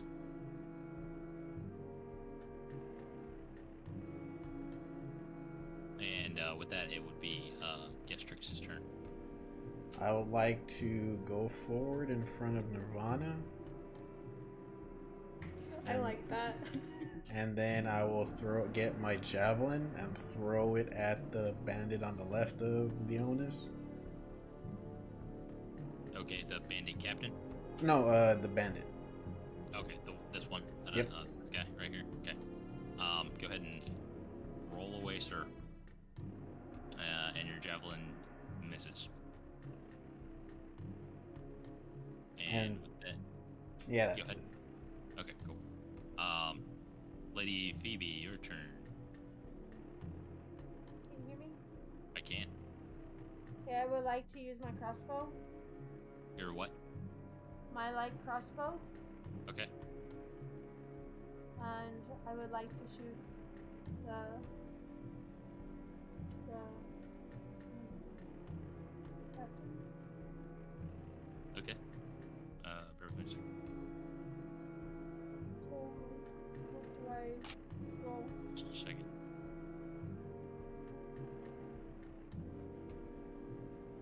Can I just There we push go. that? Yep, you can. You pull back your crossbow, and it goes ting, and a bolt just kind of flops out Yeah. and hits the ground. You need to load those better next time. Yeah, I and hit my thumb last time I shot one. Yeah. Seems you have the same luck in D&D. Oh yeah, it looks. Was that gross. literally? Yes. Was that a 1? Yeah, that was a 1. It was not 1. You take 1 point of damage. You actually get your thumb stuck in. Take 1 point of damage. The crossbow. Wow. You rolled a nat 1. I'm sorry. It's the It way looks it goes. like a nat 1 in real life. Yeah. Yeah. Congratulations. You literally did in D&D what you did in real life. Maybe now you'll learn the lesson. Wow. What happened? I don't think you have any bonus actions, so that would be the end of your turn. What a surprise. Unless she What a wants surprise. to move, right? Yeah, she could move if she wanted to move. You want to move anywhere?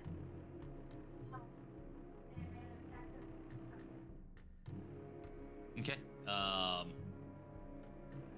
So, Bandito.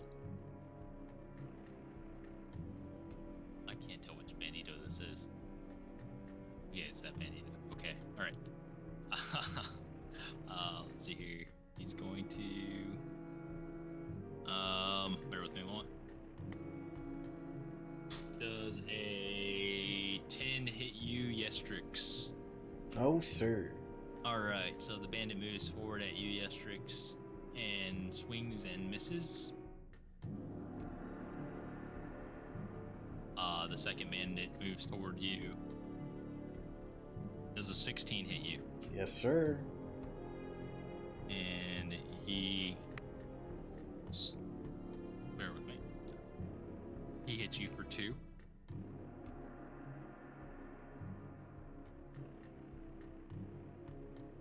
Alright, and Navara, it is your turn.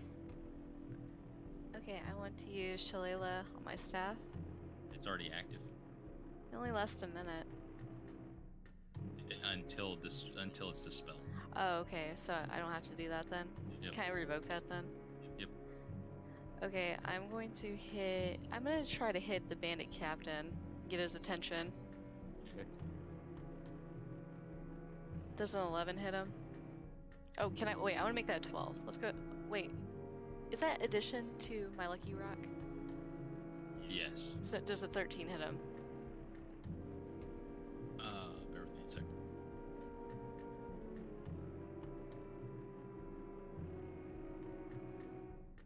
What was it? A 13? 13. She barely misses. Oh, no, I tried so hard. Okay. Okay, and Wait, can I still do a bonus action though? yes. Well, no one's badly injured enough. I probably want to save that spell slot. Okay, I'm just gonna pass then.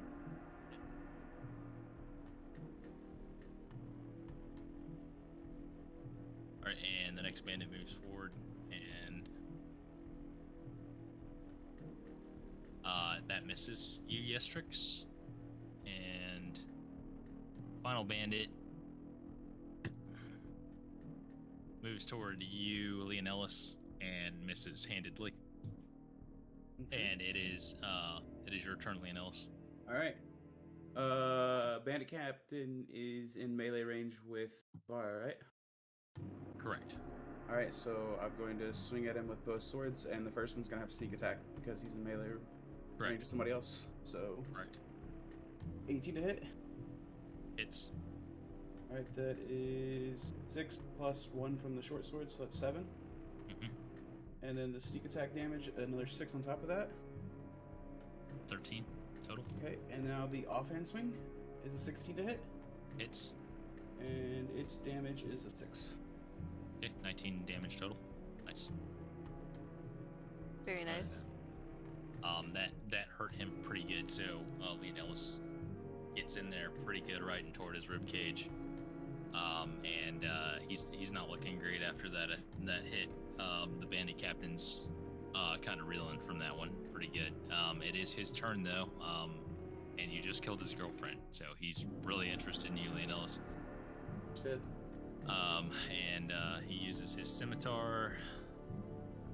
He misses with his first swing. He just took a jab to the rib cage. That's no surprise. He uses his multi-attack and takes his second swing. 15 to hit. That one hits. And it is hits you for 6. 6. Okay.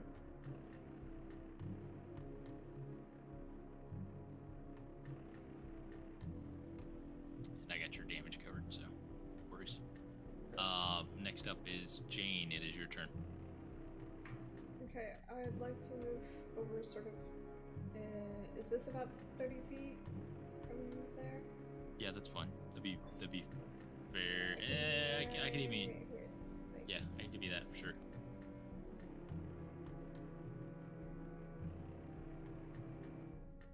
Okay.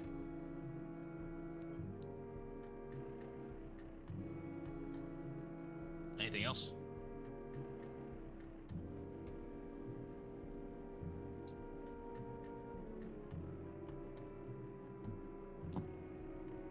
Did I lose you?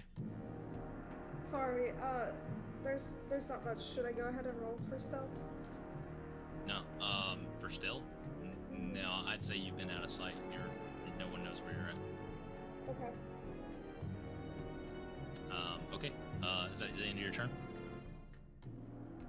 there's not really all that much that I can do for my position right now. Okay. Yes, Trix, your go, sir. I would like to rage. You have not had a short rest or a long rest since your last rage. Is that determined by that? Post rage. What classes? I'm a barbarian. Let me check here. Shit.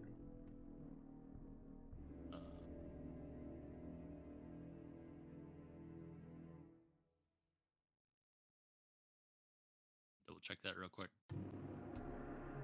I apologize. Because it shows two boxes of next by rage, so I thought I could do it twice.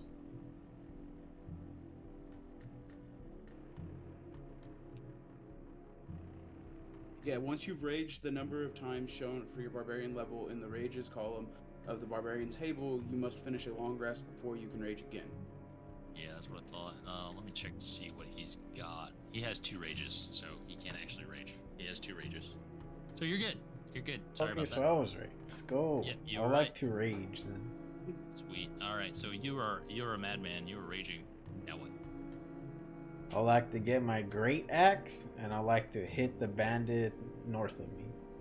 Okay. The bandit to the north, and go ahead and roll your great axe.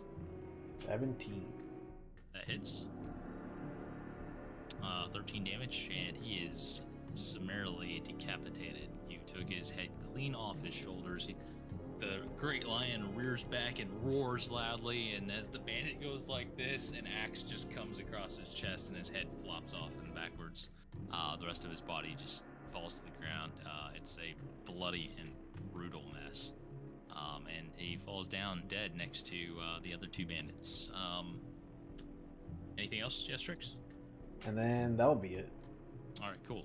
Next turn, Lady Phoebe, your go. I think I'll try the crossbow again. Okay, cool. Crossbow. I'm the captain, since he's so severely damaged anyway. Alright, cool. Barely surviving at the moment. Maybe any hit at all will work. Maybe. I disappeared right after I chopped off my thumb. Hey, maybe you can do exactly what you did in real life. Who knows? Wait, did that really happen in real life? Yes, yes it did. Oh, Yes. wow. Okay. All then. right. So you pull your light crossbow back, and you ding. It flies off. The bolt shoots, and handily hits the bandit captain, right in his other eye. He is now blind. He had an eye patch before, and now he's blind. He actually will have the blind status condition as this goes. So congratulations, you blinded him, Lady Phoebe. Woo. And he's not doing great. That is now Bandit's turn. Which bandit is this? Okay, it's this one, and he's gonna swing at you. And he misses you, Yestrix, and Navarra, it's your turn. Okay, is the bandit captain still alive though? He is. Okay, I'm gonna try to hit him again. Okay. Navarre, Oh, sorry, that was the wrong button. Does an 18 hit him? 18 hits. Okay, so I'll hit him for 7. Okay. And he's blind, and you smack the hell out of his face, and he is unconscious and on the ground. I want to take my bonus action too and heal Leon Ellis. Okay, go ahead and pop that. 8 hit points. Back to full HP. Thank Nice.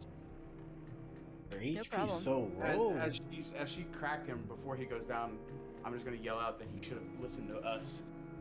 Yeah, and he would respond, but he's unconscious. The next bandit takes a swing at you. And misses you, Yestrix, and then the following bandit attempts to swing at you, Leonellis, and he also misses. These guys are terribly trained. You have beaten the life out of them. You should all feel terrible for this atrocity and murder you've committed. Heck no, It's food. your turn, Leonellis. before I go to swing on the other one, I'm going to tell them their captain is down. They can surrender, or they can die here today. They don't care at this point. They've got nothing left to live for. You just killed their friends. We tried to and bargain with them.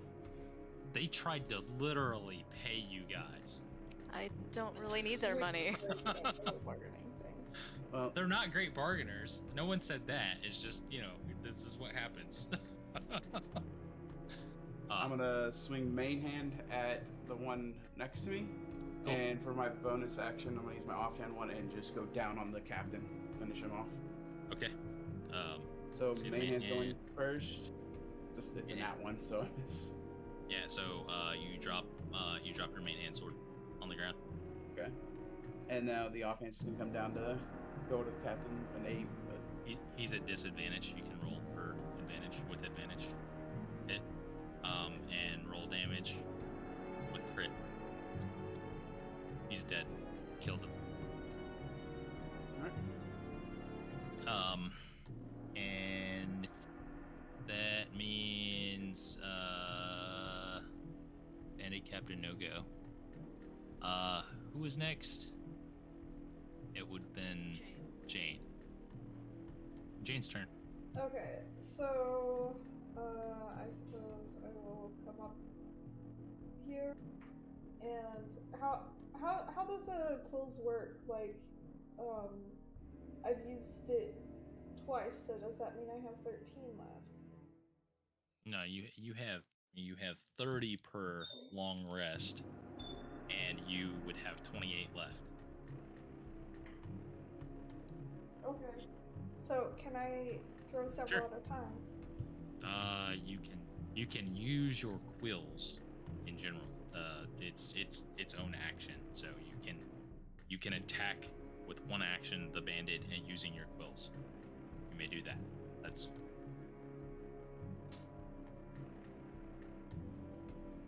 Does that make sense? I suppose. Very cool. That hits. And roll your damage. Yep, 6. Okay. So he takes 6 damage, and so Jane just launches her quills out of her feathers as she extends her arms, and the bandit takes 2 hits, and he's not looking great.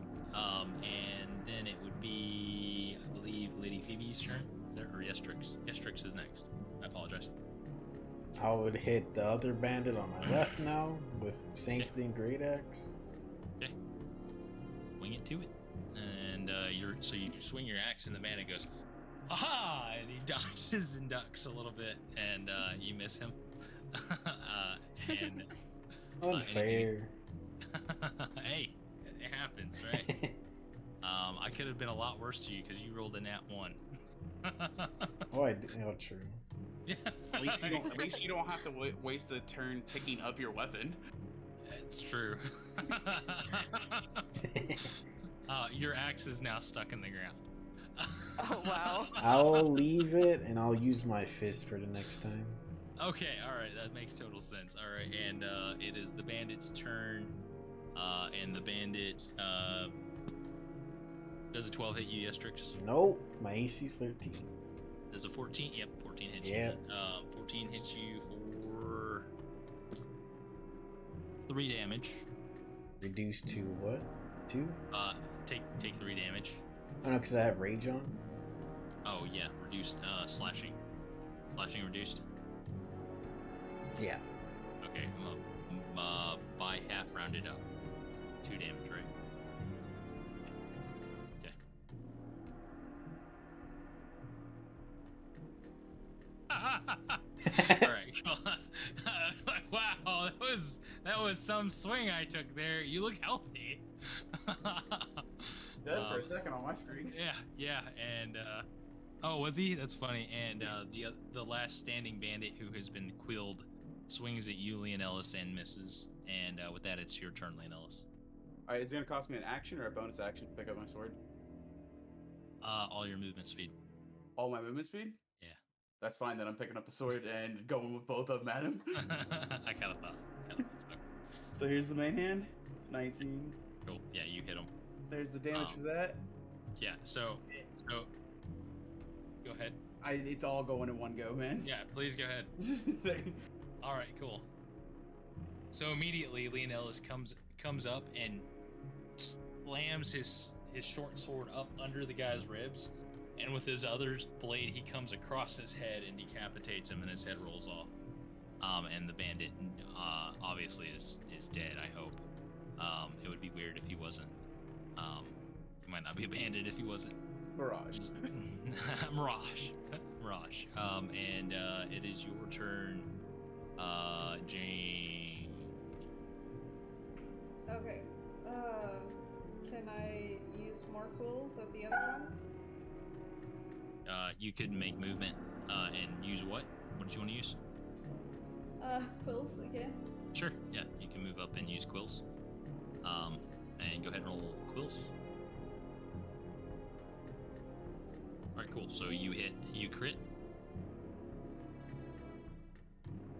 All right, and you hit for 10. Bandit on the south, I assume.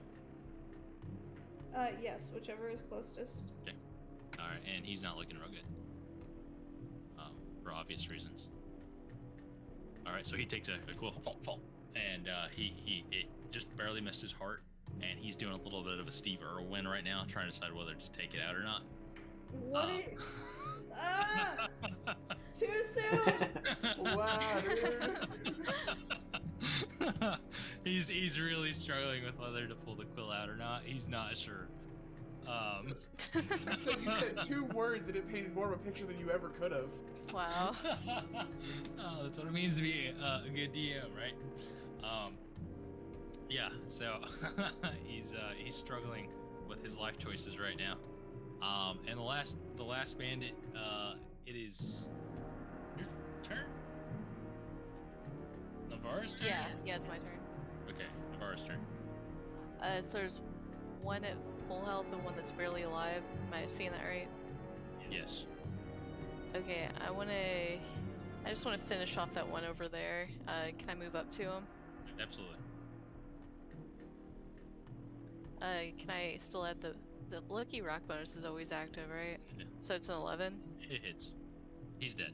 You walk up to him, and he's got his hand on the quill, and all of a sudden he looks up, and there's Navarra swinging her stab in a downward stroke, and she shoves the quill on through. Did I do it like a golf swing? Yeah. All right, nice. Just over there. You should have took my deal. Yeah, you should have took my deal. I was trying to bargain with them. Oh my god. I do want to yell that at him. You should have took my deal. Where am I hearing that echo? Oh my god. Okay, and he's dead. Oh man, that was brutal. This went really different in your head, didn't it, Noble? This was slightly different in my Wait. head. I apologize. I need to unkill you. There we go. My bad. Killed me? Revive. Click the wrong button. You're dead. Rocks fall. Everyone dies. Yeah, it's just like I don't lose this fight. Again? You were missing like 1 health, right? How much health were you missing? Missing 2. You were at 13? Okay. 15. You're at 15. That's what I thought. Okay. Yeah, it's Lady Phoebe's. No, it's just Trick's turn. I would like to use my claw attack. Okay. You're unarmed. I gotta figure that one out. Oh, I got it. 4 plus 3, 7. Okay. I just have to do. Roll to hit. Which one is that one? Just roll a D20 and then D20. add your strength modifier. For unarmed strike, it's an unarmed strike, right? Oh, it says claw attack for me. It's roughly the same thing. 17 plus strength, right? Yeah, 3. 20. So you roll 20. That's Okay, so 20 to hits for sure. And what's your damage? 1d6, is that right? 1d4 plus 3. I think it's 1d6 plus 3 because it's claws. Or is it? It says No, no. 1d4 plus It's 3 okay, on it's here. 1d4 plus 3. So that's 4 damage. you slash him across the face, and oh my god! And everyone around him is dead. This guy's like literally like, can I leave? He literally starts calling out, can I just leave? I give up. Can I leave? You'll never hurt another person, right? I don't know if I'll ever see another person. This guy just clawed my face. I feel like he's fine to go. It's up to everyone else if we let him go. I don't care We're one way or getting the other. distracted from our They directive are anyway. kind of weak too, so I just let them go. You can't really do anything.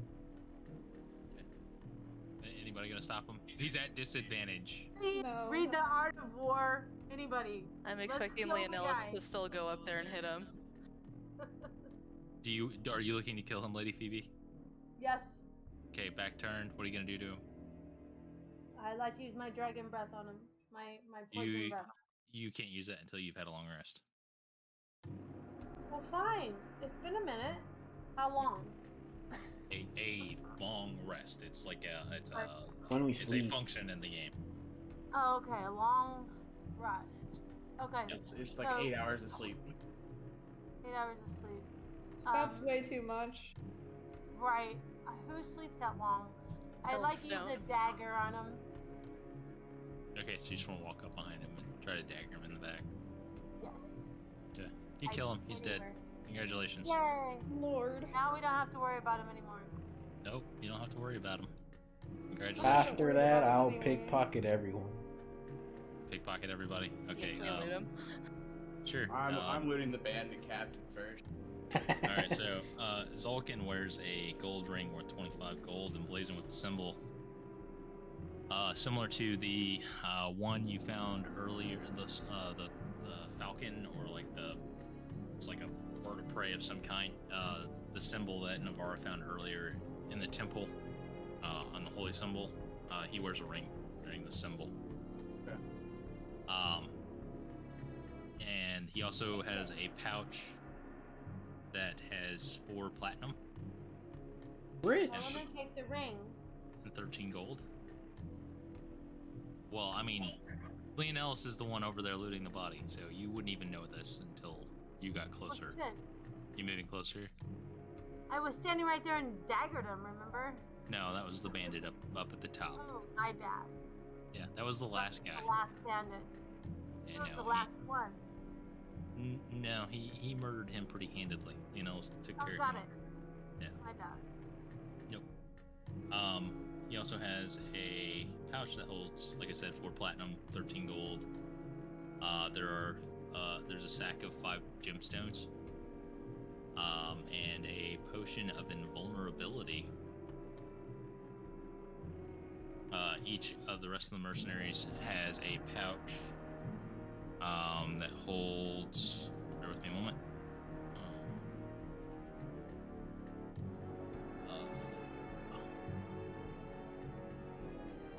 While you're doing that, I'm gonna walk over to Navarra and I'll give her the three of the platinum and the 13 gold and let her split it between them. I hand him back my share and tell him to keep my share, and I start walking back towards the inn. And the rest of the bandits have approximately 9 gold on them apiece. I like to loot the 3 near me. And if you guys don't mind, please write down, notate what you were looting, and we will add it to the accounting at the end of the game. Yeah, I'm doing inventory, so help me out a little. What is it? Is it 10 gold equals 1 plat? Correct. Okay, so Okay, so are we each getting money? I'm calculating up what I got off the guy, but I'm out of character. I'm keeping a little bit more for myself than what I'm splitting up of it. And I give him Damn. my share too.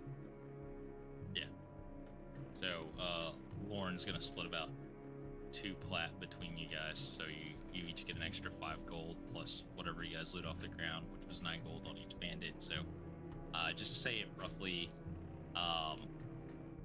It'd be 5 gold for 5, 9. It'd be 13 gold for both.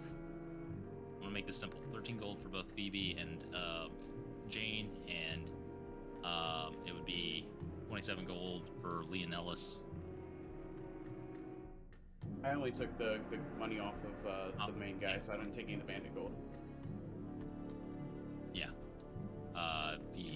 So it'd be the 2 plat. Yeah, and the that's 5 gold. Well, the 25 gold, because the ring is worth 25 gold, but just the 2 plats. I kept the 2 plat and the 13 gold I gave to her to distribute to them, since she told me to keep her plat. You got 20 gold. Did you take the gemstone? Yeah, I took everything else off of him. Okay, cool.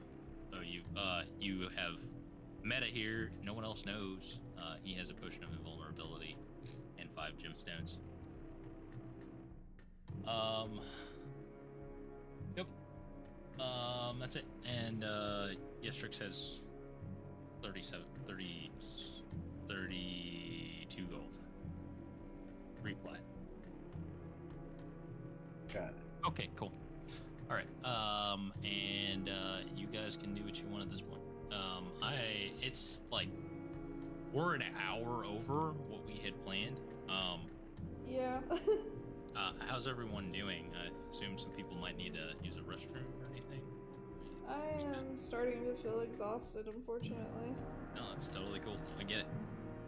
I'm having fun. I just cap out at about 3.5 hours generally. I understand entirely. I'll make a general statement that I did not plan for that to go that way, guys. Your fault. When he lunged, I just reacted. Yep. Yeah. That's the way things go sometimes. Okay. Well, why don't you guys go in the inn, and maybe see if you can find a place to get some rest. That would make some sense, right? It's been a long day fighting bandits, killing goblins, trying to figure out what the hell you're doing here. It's been a very long day for all of you. Do you think that makes sense? Yeah. Yes. Yep. So you guys make your way inside of the inn, and gotta go in here. Apologizing. Okay, so everyone heads inside, and you're able to get in, and the Great Dwarf is, oh, good to see you guys. Can I do for you? You look rough. Kinda. Not really. You look fine. It sounded worse than you look, for sure. We took I care feel of... fine. It was worse for them than it was. Yeah, You I kind should of have seen gathered. the other guys. That Alessandro, you killed that guy, that bloke. Yes, we took care of all the bandits. Real shame. Okay. Well, you're not gonna kill me, are you? Not unless you give us reason to. He's terrified of all of you. And this guy's a hardened military guy, actually. He's actually terrified of you. Yeah, so, what do you need a room? You need, what you need, anything you need. We're looking for a place to stay the night. Please be my guest, just don't kill me. No intention, unless of course you give us reason. Yeah, so he points you guys upstairs. He says there's 2 rooms that are in good condition you could use yet. Please feel free to go on up, and as you guys make your way up, you'll find that room 8D and room 8E. If you enter, you'll focus on where you guys are. I apologize. But if you go ahead and hit return, you will find that you're able to find space to comfortably sleep in these rooms. They are built for 6 people apiece, so there's plenty of room. There are nice beds in them. They don't look like they've been hampered by anything that's gone on recently. The other 2 rooms are pretty well destroyed. It just so happens that there's enough beds in here that you guys are able to rest. And with that, I'll say that everyone's probably gonna take a nap. Did anybody want to do anything else before you guys decide to relax at the inn for the evening? I would like to eat my chicken that I got from that sack from the beginning. and eat that before going to sleep. Cool. Yeah, so you enjoy your very lovely cooked but cold sack chicken. Can I say I noticed a muffin and I grabbed it before going upstairs? Oh yeah, sure. I split it between me and Ileana. Okay. Cool. Anybody else got anything? Jane's a little too upset to eat anything and will go straight to bed, and she's fairly used to going to bed hungry anyway, so it's nothing out of the ordinary for her. That tracks. Let's say that I am regurgitating some of the goblins that I snacked on earlier after we slayed them. Lol. Oh my god, alright, that's great. You gonna find a nice corner to vomit those up in? I'm gonna I can stuff like it's fine. I'm gonna stash my bag under my pillow. Thanks for letting us know where it's at. Oh, okay. He's metaing. You don't know that. The only person that would have an idea would be the person in the room with me. You can't even hear him. Oh, my bad. My bad. Much less see him. Was Nivara wanting to check on the egg before we all rest? Yeah, if you want to ask me to go, like, if you want to tell me to go check on it, I can ask it some questions, see if it's still talking. Yes, Jane would ask her if she would want to go do that. Okay, I'm still awake. I'll go knock on their door. And Navarre comes over and knocks, and yes, Trix or Leonellis may or may not answer. Who is it? I wanna. It's Nivara. I just want to say. There is no egg here, only omelets. Please don't cook the egg. I kind of laugh, like my character just kind of chuckles. I open the door and with the egg in my hand. Okay, I just stand in the doorway and put my hand on the egg and see if it's still communicating. Jane will peek out of the door.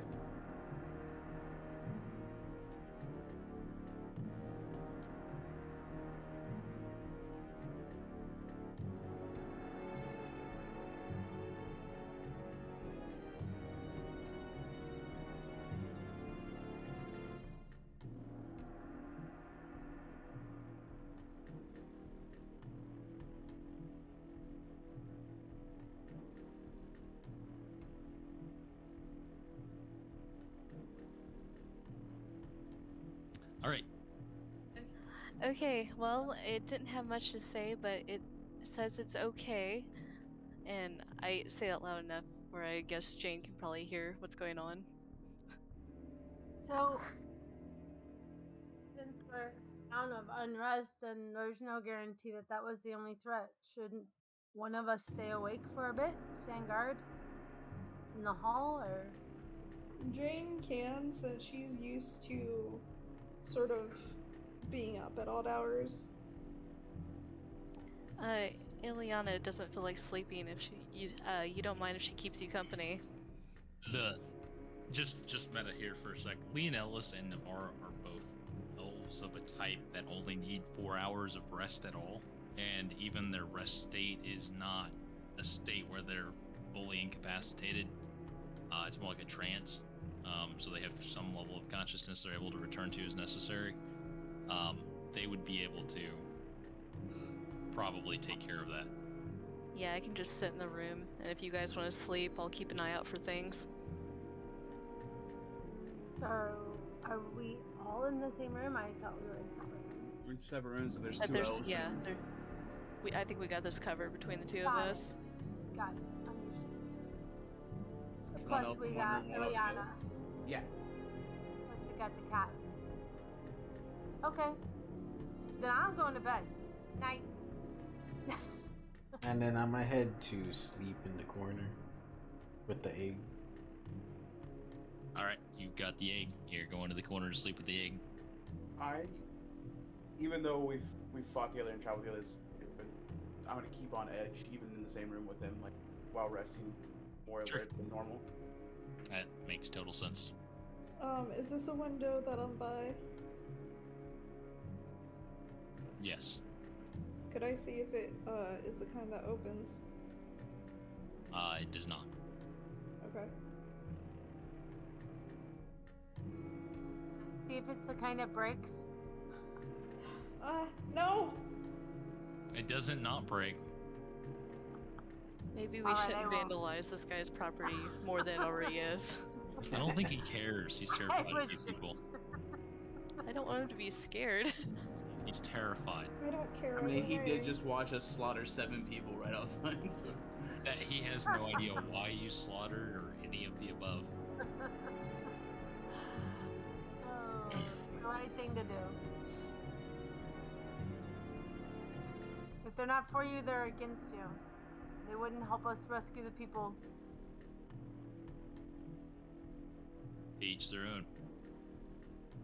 All right. With that, you guys all hunker in for the night. You're able to get a long rest, and I am gonna.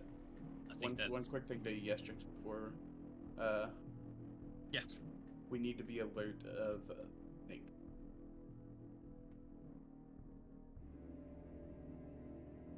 of like just like be a- alert. Be alert of them because they left. Like they sent snakes out before. Yeah, you're right. I think we should leave in the morning. Maybe head to that cave. That might be our play, but yeah, we need to be ready for that. Knows what those are for. Yep. All right, and with that, we will, I think, end the first section of the story of Tethered. Well played, everyone. That was a lot of fun. Yay! Yeah. Woo-hoo. Nice Yeah, I to had a meet blast, everybody. guys. Nice to meet you all too. Yeah. That was fun. That was awesome. That was a lot of Also, fun. can I just point out the ditzy blonde with the snake